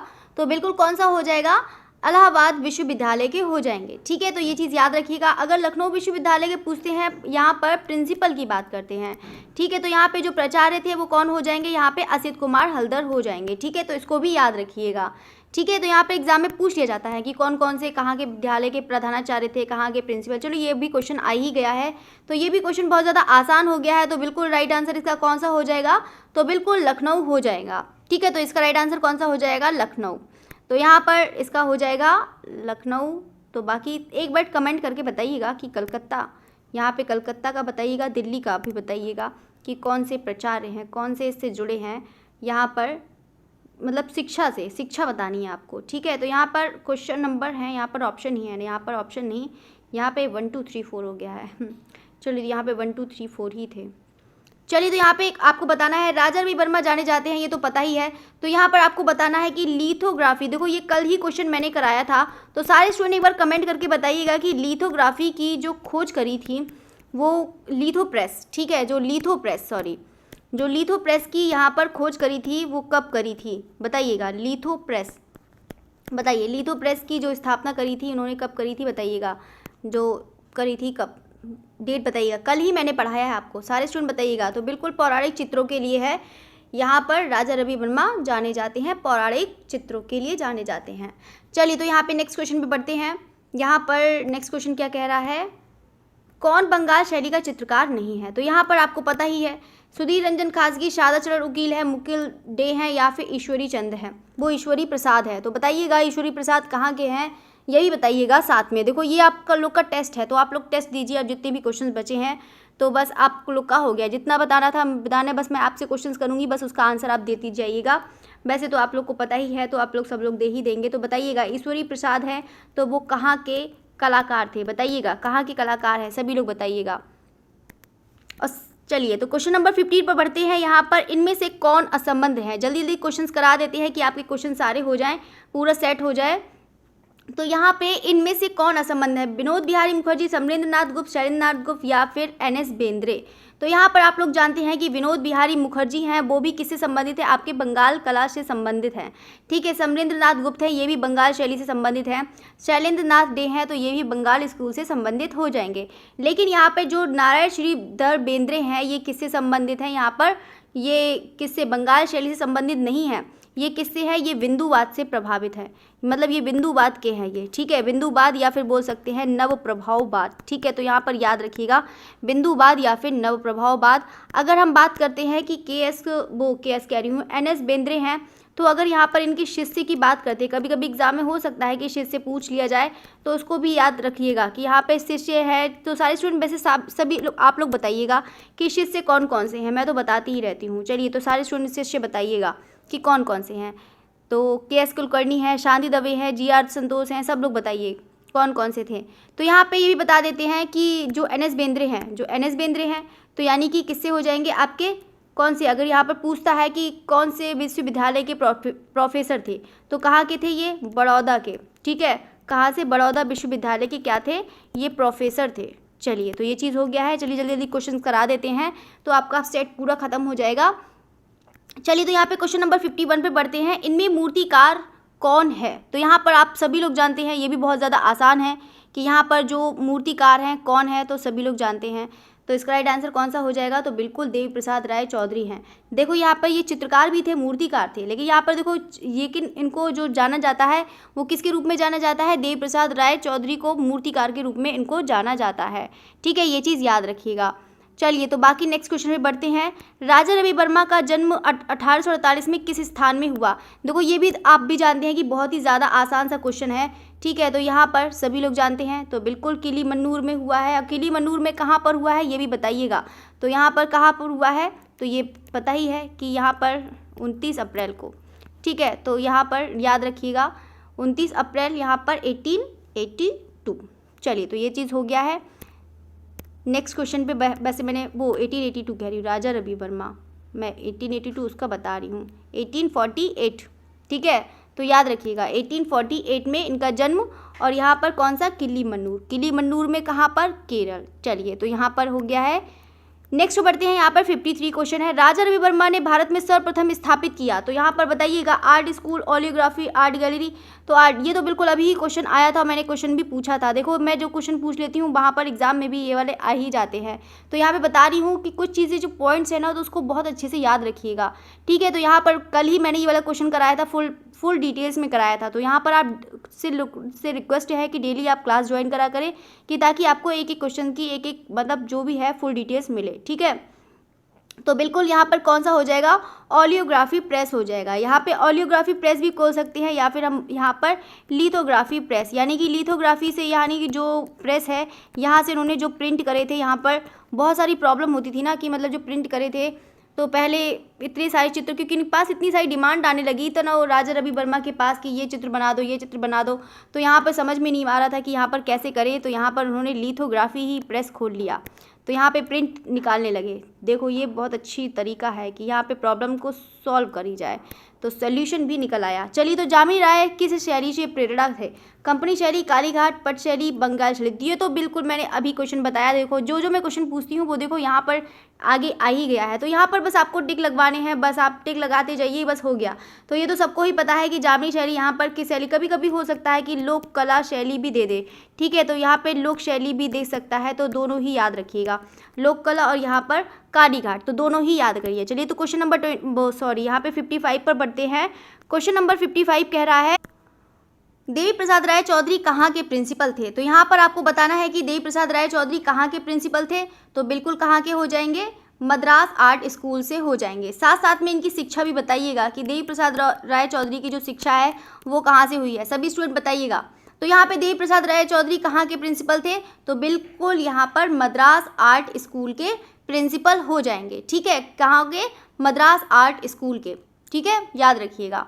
चलिए, तो नेक्स्ट क्वेश्चन पे बढ़ते हैं। यहाँ पर क्वेश्चन नंबर 56 है, यहाँ पे रविंद्रनाथ टैगोर के चित्र किस प्रकार के हैं? तो बताइएगा कि ये बंगाल पुनर्जागर शैली, आधुनिक विमूर्त शैली, प्राचीन शास्त्रीय शैली या फिर यूरोपीय शास्त्रीय शैली। तो बताइएगा कि रविंद्रनाथ टैगोर के चित्र किस प्रकार के हैं? तो बिल्कुल आधुनिक विमूर्त शैली, ठीक है। तो यहाँ पे रविंद्रनाथ टैगोर आप लोग भी जानते हैं कि कभी उंगलियों में कलर लगा के ऐसे ही डायरेक्ट कलर कर लेते थे, फूलों से भी ऐसे डायरेक्ट कलर कर लेते थे। तो यहाँ पर इनका कोई रविंद्रनाथ टैगोर का ये नहीं था कि बिल्कुल एकदम यथार्थवादी हो, ऐसा कुछ भी नहीं है। तो यहाँ नहीं कि जो थी इनकी शैली वो कैसी थी, तो बिल्कुल आधुनिक विमूर्त शैली इनकी थी, ठीक है, ये चीज़ याद रखिएगा। चलिए, तो हम नेक्स्ट क्वेश्चन में बढ़ते हैं। असित कुमार हल्दर जाने जाते हैं, बताइएगा असित कुमार, यहाँ पर ये पूछा है असित कुमार, यहाँ पर क्या हो जाएगा? असित, ठीक है, बाकी आप लोग समझदार हैं, समझ सकते हैं क्या कह रहे हैं। तो यहाँ पे असित कुमार हल्दर हैं, जाने जाते हैं मूर्तिकार के रूप में जाने जाते हैं, मिनिएचर चित्रकार के रूप में जाने हैं, कवि कलाकार के रूप में जाने जाते हैं, या फिर किसके? आधुनिक चित्रकार के रूप में जाने जाते हैं। तो बिल्कुल बताइएगा सारे स्टूडेंट, तो क्या हो जाएगा इसका राइट आंसर? तो किस में जाने जाते हैं? असित कुमार हल्दर। देखो, मूर्तिकार के रूप में तो बिल्कुल भी नहीं है, मिनिएचर भी बिल्कुल भी नहीं है, आधुनिक चित्रकार के रूप में जाने जाते हैं तो ये भी नहीं। असित कुमार हल्दर हैं वो एक कवि कलाकार के रूप में जाने जाते हैं, ठीक है, ये चीज़ याद रखिएगा। कौन सा हो जाएगा? कवि कलाकार के रूप में जाने जाते हैं। नेक्स्ट क्वेश्चन पे बढ़ते हैं। नेक्स्ट क्वेश्चन क्या कह रहा है? चलिए, नेक्स्ट क्वेश्चन पे बढ़ते हैं। नेक्स्ट क्वेश्चन क्या हो जाएगा इसका? 58। अमृता शेरगिल ने चित्रकला की शिक्षा पाई, ये तो सभी लोग जानते हैं कि इन्होंने जो शिक्षा पाई थी वो कहाँ से पाई थी। तो यहाँ पे शिक्षा तो पाई थी इन्होंने पेरिस में, लेकिन ये वापस यहाँ पर कहाँ पर? भारत में लौट आई थी। वापस भारत में आ गई थी शिक्षा लेने के बाद। मतलब पेरिस में तो इनका यहाँ पे शिक्षा हुई, लेकिन यहाँ पर वापस कहाँ पर आई? भारत में आ गई, और यहाँ पर इन्होंने यहाँ पर चित्र बनाए, ठीक है। चलिए, तो और यहाँ पर भारत में आई, और कहाँ पर ये बसी थी? ये शिमला में बस गई थी। चलिए, तो यहाँ पर ये चीज़ हो गया है। नेक्स्ट क्वेश्चन पे बढ़ते हैं। बाकी तो सब लोग जल्दी जल्दी टिक लगाते हैं और नेक्स्ट बढ़ते हैं आगे। चलिए, तो यहाँ पे क्वेश्चन नंबर 59 है। अमृता शेरगिल पर भारत आगमन पर प्रभाव पड़ा।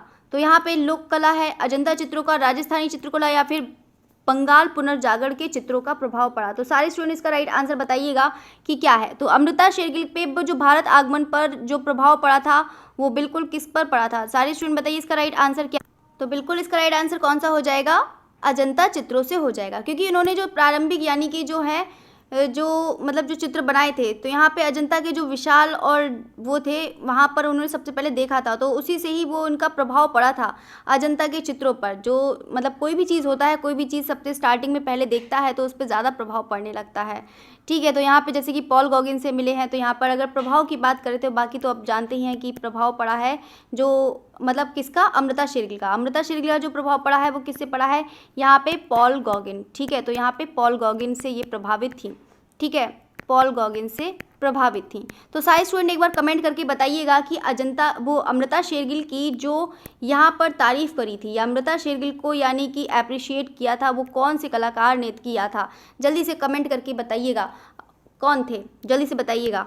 देखते हैं कौन स्टूडेंट बताता है। ये क्वेश्चन मैंने पूछ लिया, इंपॉर्टेंट है, तो आपको बताएंगे, पहले आप लोग आंसर दीजिए। चलिए, तो यहाँ पे क्वेश्चन नंबर 60 है कि एस कुलकर्णी की कला में पाए जाते हैं प्राकृतिक दृश्य, ग्राम्य जीवन के दृश्य, प्रतिकृति चित्रों के दृश्य या फिर पौराणिक कहानियों के दृश्य पाए जाते हैं। तो सभी लोग स्टूडेंट बताइएगा कि एस कुलकर्णी की कला में पाए जाते हैं। तो यहाँ पर इनका भी विषय देख लेते हैं कि यहाँ पे जो के एस कुलकर्णी है ठीक है। तो यहाँ पे के.एस. कुलकर्णी की कल ही बात करी थी, तो बिल्कुल किसके संबंधित चित्र पाए जाते हैं, तो बिल्कुल ग्राम्य जीवन संबंधी यहाँ पर चित्र मिल जाएंगे। चलिए, तो यहाँ पे क्वेश्चन नंबर 61 है यहाँ पर, तो के हैबर के अंतिम दिनों की चित्र शैली थी। तो यहाँ पर अंतिम की बात कर रहा है जो के हैबर हैं। तो के हैबर में यहाँ पर आपने देखा था कि जो सशक्त रेखाओं के लिए यहाँ पर जो स्टार्टिंग में इन्होंने करी थी, ठीक है। तो यहाँ पे कौन सा है, अलंकारिक है, रेखात्मक है, वास्तविक धर्मी है, तो यहाँ पर कौन सा हो जाएगा, तो बिल्कुल रेखात्मक हो जाएगा, ठीक है। तो यहाँ पर है, तो यहाँ पर कौन सी रेखाएं हो जाएंगी, तो आपकी सशक्त रेखाएं हो जाएंगी, ठीक है। ये चीज़ याद रखिएगा। बाकी नेक्स्ट बढ़ते हैं क्वेश्चन पर कि कैसा है। नेक्स्ट क्वेश्चन पे बढ़ते हैं, क्वेश्चन नंबर 62।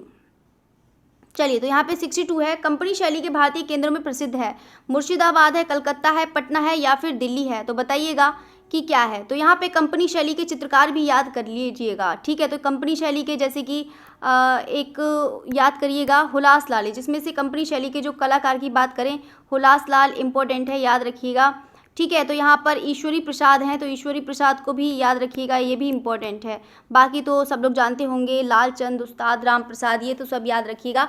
बाकी ईश्वरी प्रसाद सबसे ज़्यादा मोस्ट इंपॉर्टेंट है, तो इसको याद रखिएगा। बाकी अगर हम बात करें कंपनी शैली में जो आँख की बात करते हैं, तो कौन सी हो जाएंगे, आपका 1.5 चश्म आँखें हो जाएंगी, ये भी याद रखिएगा। बाकी इतना ज़्यादा कुछ याद करने नहीं है, बाकी सब इसका पता ही है। केंद्रों में प्रसिद्ध केंद्र कौन सा था, तो यहाँ पे पटना था, ठीक है। तो यहाँ पर खोज का है, तो यहाँ पर जो मतलब किसने, यहाँ पे 1943 पीसी मानक। चलिए, तो ये चीज़ हो गया है। अब हम नेक्स्ट बढ़ते हैं क्वेश्चन नंबर 63 पर। यहाँ पर और भी चीज़ बता देते हैं कि कंपनी शैली का अगर हम बात करते हैं, यहाँ पे मुग़ल प्लस यूरोपीय का था, मतलब इस पे बनी थी, मुग़ल प्लस यूरोपीय दोनों का ही था प्रभाव। तो यहाँ पर आप देख सकते हैं दोनों ही चित्र मिलेंगे आपको देखने को। चलिए, तो यहाँ पे 63 है क्वेश्चन नंबर, भारत के एकमात्र कलाकार जिनके चित्र पिकासो के साथ प्रदर्शित हुए थे, तो ये तो सभी लोग जानते हैं, बहुत ही ज़्यादा आसान भी है। राम कुमार, के हैबर, मकबूल फ़िदा हुसैन या फिर आरा हैं, तो बताइएगा कौन है जो इनके साथ प्रदर्शित हुए थे, तो बिल्कुल कौन है, तो बिल्कुल मकबूल फ़िदा हुसैन हो जाएंगे, ठीक है। तो मकबूल फ़िदा हुसैन हो जाएंगे जो पिकासो के साथ इनके चित्र प्रदर्शित हुए थे। चलिए, तो यहाँ पे 64 पर बढ़ते हैं।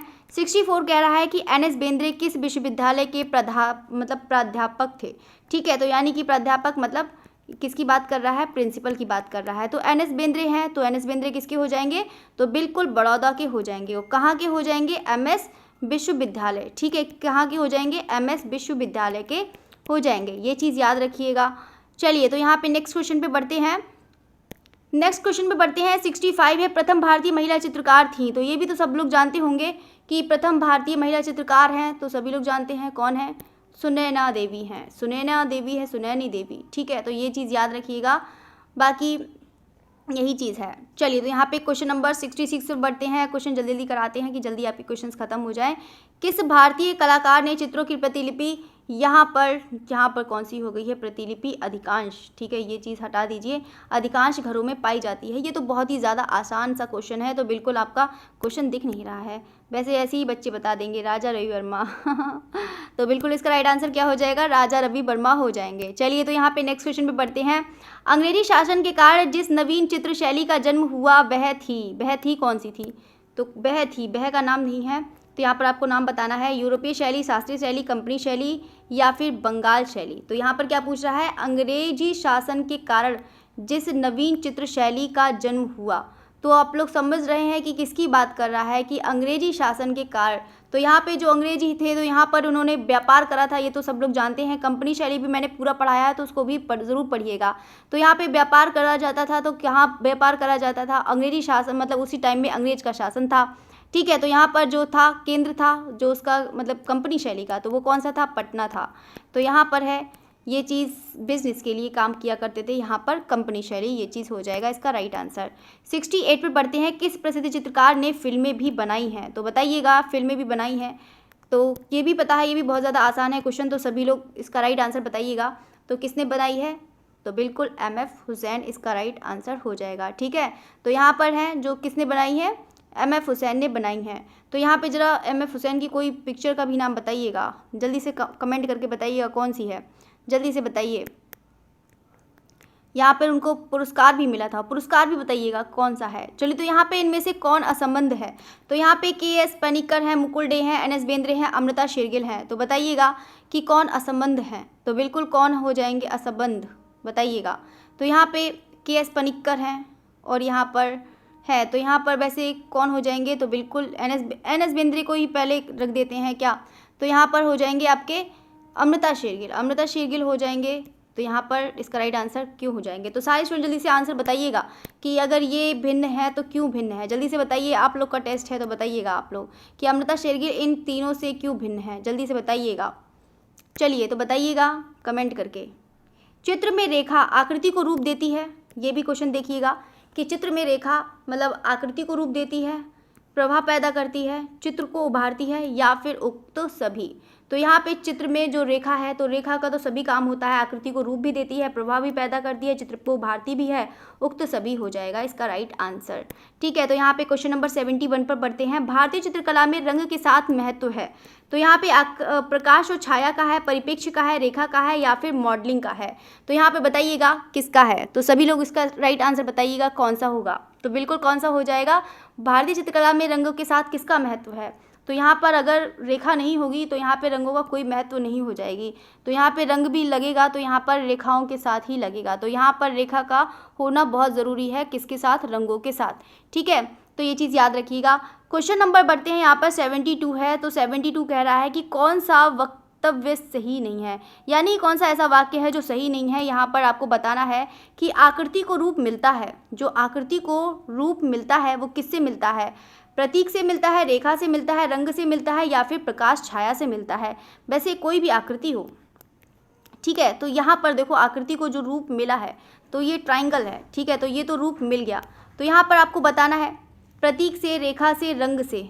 तो यहाँ पर रंगों का ऐसा नहीं है कि मतलब प्रतीक से रूप मिले, प्रकाश छाया है तो इसका भी नहीं है, रेखा है। वैसे रेखा तो राइट आंसर होगा इसका, ठीक है। तो आकृति को जो रूप मिलता है वो रेखा से ही मिलता है, ठीक है। तो यहाँ पे अच्छा, यहाँ पर सही नहीं है, फिर से मैं यही चीज़ पढ़ रही हूँ, ठीक है। तो यहाँ पर वक्तव्य सही नहीं है, आकृति को रूप मिलता है तो यहाँ पर रेखा से भी मिलता है, प्रतीक हो, प्रतीक मान लो कोई भी स्टार मैंने बनाया यहाँ पर, ठीक है। तो यहाँ पर इससे भी मिलता है प्रतीक चिन्ह, ठीक है। रंग होता है तो रंग से भी मिलता है। वैसे प्रकाश छाया से भी मिलता है, प्रकाश छाया से भी रूप मिल ही जाता है।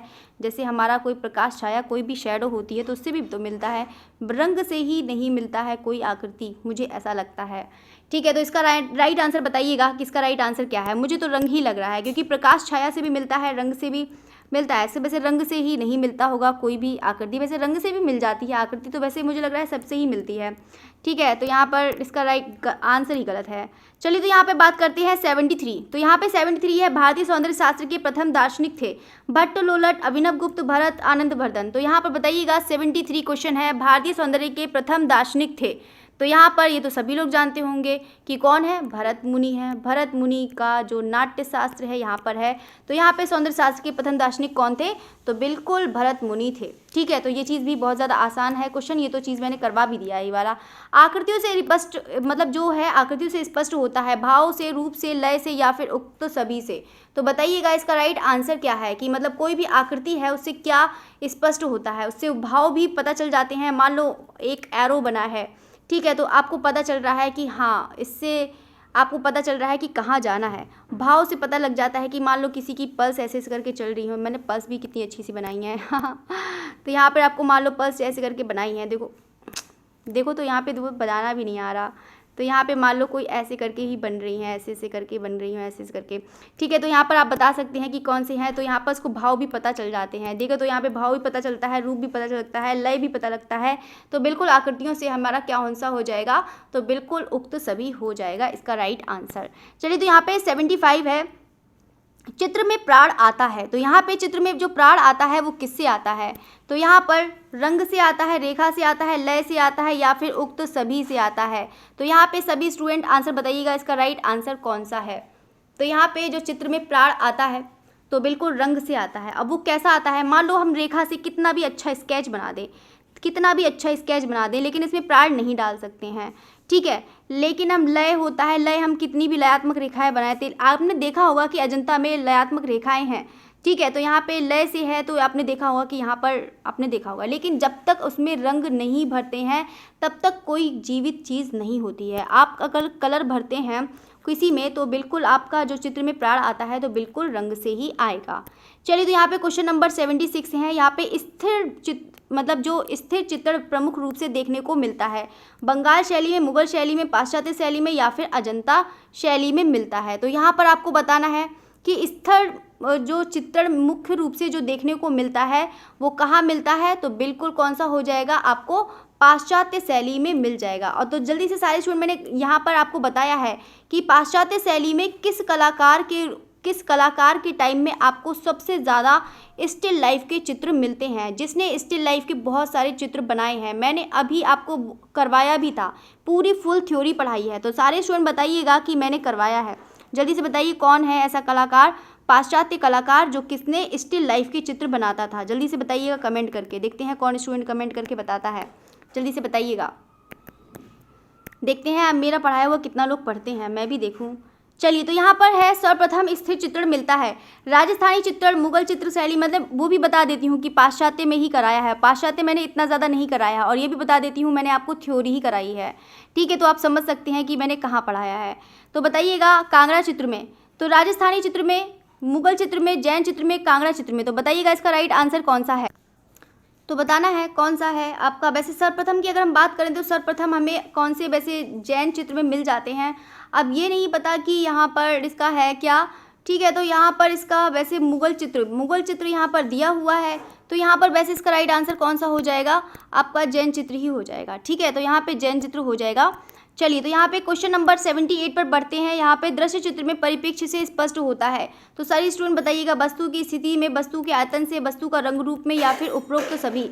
तो यहाँ पर बताइएगा कि परिप्रेक्ष्य यहाँ पे पर्सपेक्टिव की बात कर रहा है, तो बिल्कुल पर्सपेक्टिव की बात कर रहा है। तो वस्तु की स्थिति भी हमें पता लगती है, वस्तु का आयतन भी पता लगता है।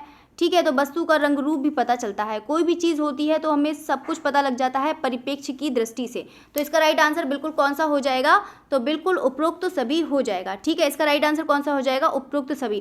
क्योंकि मान लो कोई भी चीज़ होती है, मान लो हमने कोई भी चीज़ बनाई, ठीक है, तो उससे हमें कोई भी पता लग जाता है कि यहाँ पे परिप्रेक्ष्य का स्पष्ट होता है, तो बिल्कुल सभी से, क्योंकि वस्तु की स्थिति भी दिख जाती है।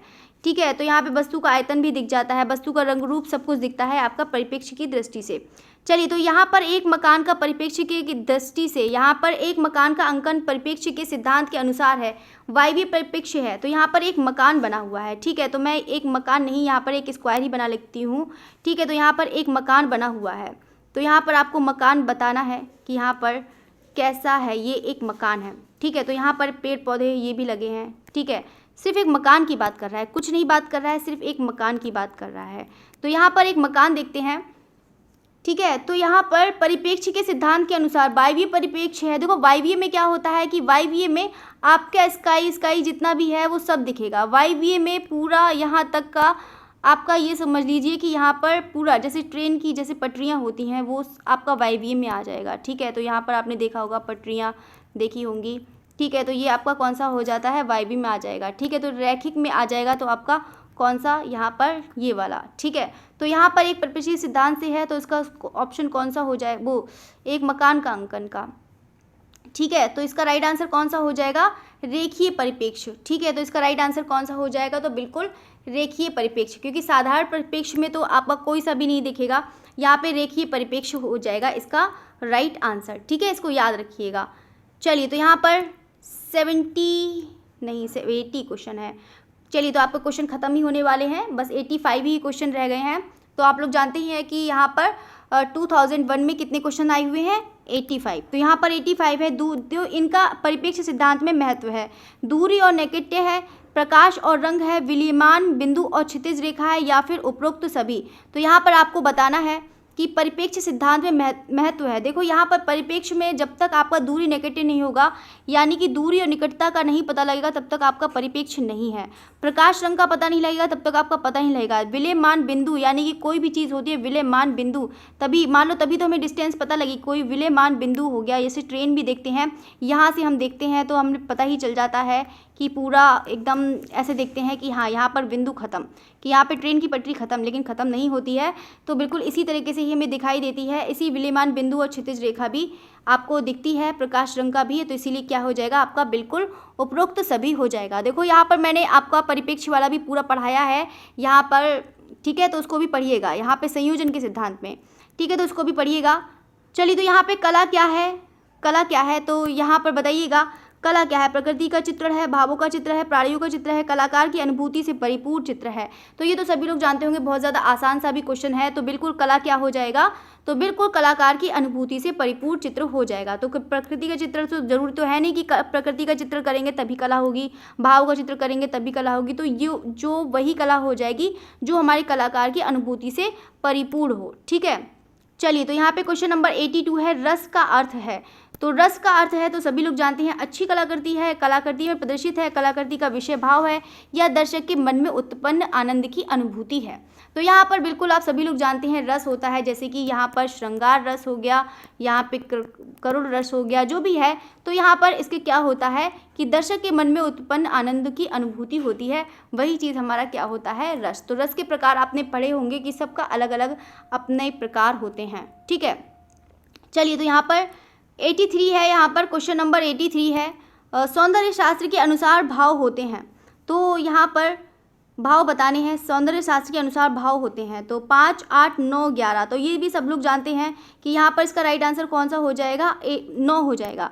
देखो, अगर यहाँ पर भरत मुनि का पूछता है, भरत मुनि के अनुसार कितने रस होते हैं, तो आप बताएंगे 8 होते हैं, ठीक है। अगर मान लो समरांगण सूत्रधार के अनुसार पूछा जाता है, समरांगण सूत्रधार के अनुसार पूछा जाता है, समरांगण सूत्रधार, ठीक है, तो यहाँ पर क्या हो जाएगा, समरांगण सूत्रधार की रचना किसने करी है, जल्दी से कमेंट करके बताइएगा। तो यहाँ पर बताइएगा कि समरांगण सूत्रधार की जो है तो इसके अनुसार कितने हो जाएंगे, 11 रस हो जाएंगे, ठीक है, ये चीज़ याद रखिएगा। बाकी आपको याद रखना है कि यहाँ पर सौंदर्य शास्त्र के अनुसार तो 9 हो जाएंगे और यहाँ पर 11 हो जाएगा। एक था अभिनव गुप्त का, ठीक है, तो अभिनव गुप्त का अगर पूछते हैं तो कौन सा हो जाएगा आपका, 9 नंबर हो जाएगा, ठीक है, कौन सा हो जाएगा, 9 नंबर, ठीक है। नवा रस कौन सा है आपका, कौन सा हो जाएगा, शांत रस हो जाएगा, ठीक है। अगर यहाँ पर समरांगण सूत्रधार में आपको 9 रस तो आपने देख लिए, तो यहाँ पे 10वां 11वां कौन सा हो जाएगा, वात्सल्य और भक्ति रस हो जाएगा, ठीक है, तो ये चीज़ याद रखिएगा। चलिए, क्वेश्चन नंबर 84 पर पढ़ते हैं, इनमें से कौन असंबद्ध है। तो बताइएगा, रूप, भाव, वर्ण, चित्रकार, तो आपको बताना है कौन असंबद्ध है। तो बिल्कुल कौन सा हो जाएगा, यहाँ पे देखो, रूप हो गया, भाव हो गया, वर्ण हो गया, ये हमारे क्या हैं, कला के तत्व हैं, ठीक है। तो ये चित्रकार है, ये हमारा तत्व नहीं है, ठीक है, तो इसीलिए कौन सा हो जाएगा, कौन सा हो जाएगा, चित्रकार हो जाएगा। चित्रकार हमारा कोई तत्व नहीं है, चित्रकार हमारा इंसान है, ठीक है, एक प्राणी है। चलिए, तो यहाँ पर लास्ट क्वेश्चन है, बिल्कुल आपका बस ख़त्म ही हो गई है क्लास, बिल्कुल ये ख़त्म हो गई है। मुझे भी अच्छा लग रहा है कि आपकी क्लास ख़त्म हो गई। चलिए, तो यहाँ पर बादशाह रचित कामशास्त्र की व्याख्या या टीका में कला के षडंग का उल्लेख किसने किया है, कालिदास ने, बाणभट्ट, यशोधर या फिर शूद्रक ने किया है। तो बताइएगा इसका राइट आंसर क्या है। वैसे 3 ही ऑप्शन में से दे दीजिए चाहे तो, आपकी इच्छा है, वैसे 3 में ही ऑप्शन में है। देखो, आपका आंसर भी सही कर दिया है। चलिए, तो बताइएगा, बादशाह रचित कामसूत्र की टीका के कला के षडंग का उल्लेख बहुत ही ज़्यादा आसान है, तो बिल्कुल यशोधर पंडित ने किया था। और कौन से यहाँ पे कामसूत्र की टीका करी थी, यहाँ पर 4थे नंबर की जो कला थी कौन सी, आलेख्यम थी। तो यहाँ पर इसकी टीका करी थी, किस नाम से टीका करी थी, तो जय मंगला नाम से टीका करी थी। यही बता देते हैं किससे नाम से टीका करी थी, जय मंगला नाम से टीका करी थी। और यहाँ पर अगर पूछते हैं कि व्याख्या किसने करी थी, तो A.N. टैगोर ने व्याख्या करी थी, किसकी, षडंग, ठीक है। तो यहाँ पर 6 लिम्बस ऑफ पेंटिंग के नाम से यहाँ पर इन्होंने क्या करी थी, व्याख्या करी थी, ठीक है। तो यहाँ पर आपकी क्लास खत्म हो गई है और बिल्कुल इसी तरह से पढ़ते रहिएगा और समझते रहिएगा, क्योंकि यहाँ पर जो क्वेश्चन है तो यहाँ पर इसी टाइप से आप कराते रहेंगे। पूरी जितने भी सेट हैं हर संडे आपको पूरा कंप्लीट करा दूंगी 2021 तक, क्योंकि यहाँ पर एग्ज़ाम के लिए यहाँ पर प्रीवियस ईयर पेपर करना भी बहुत ज़्यादा ज़रूरी होता है, क्योंकि इससे हमें पता लग जाता है ना किस टाइप से क्वेश्चंस आएंगे और कौन कौन से हमारे टॉपिक रह गए हैं, ठीक है। तो चलिए, तो यहीं पर आपकी क्लास ख़त्म होती है। Okay, thank you everyone and good night everyone. फिर मिलेंगे यहाँ पर कल 2 बजे, ठीक है। Okay, again thank you.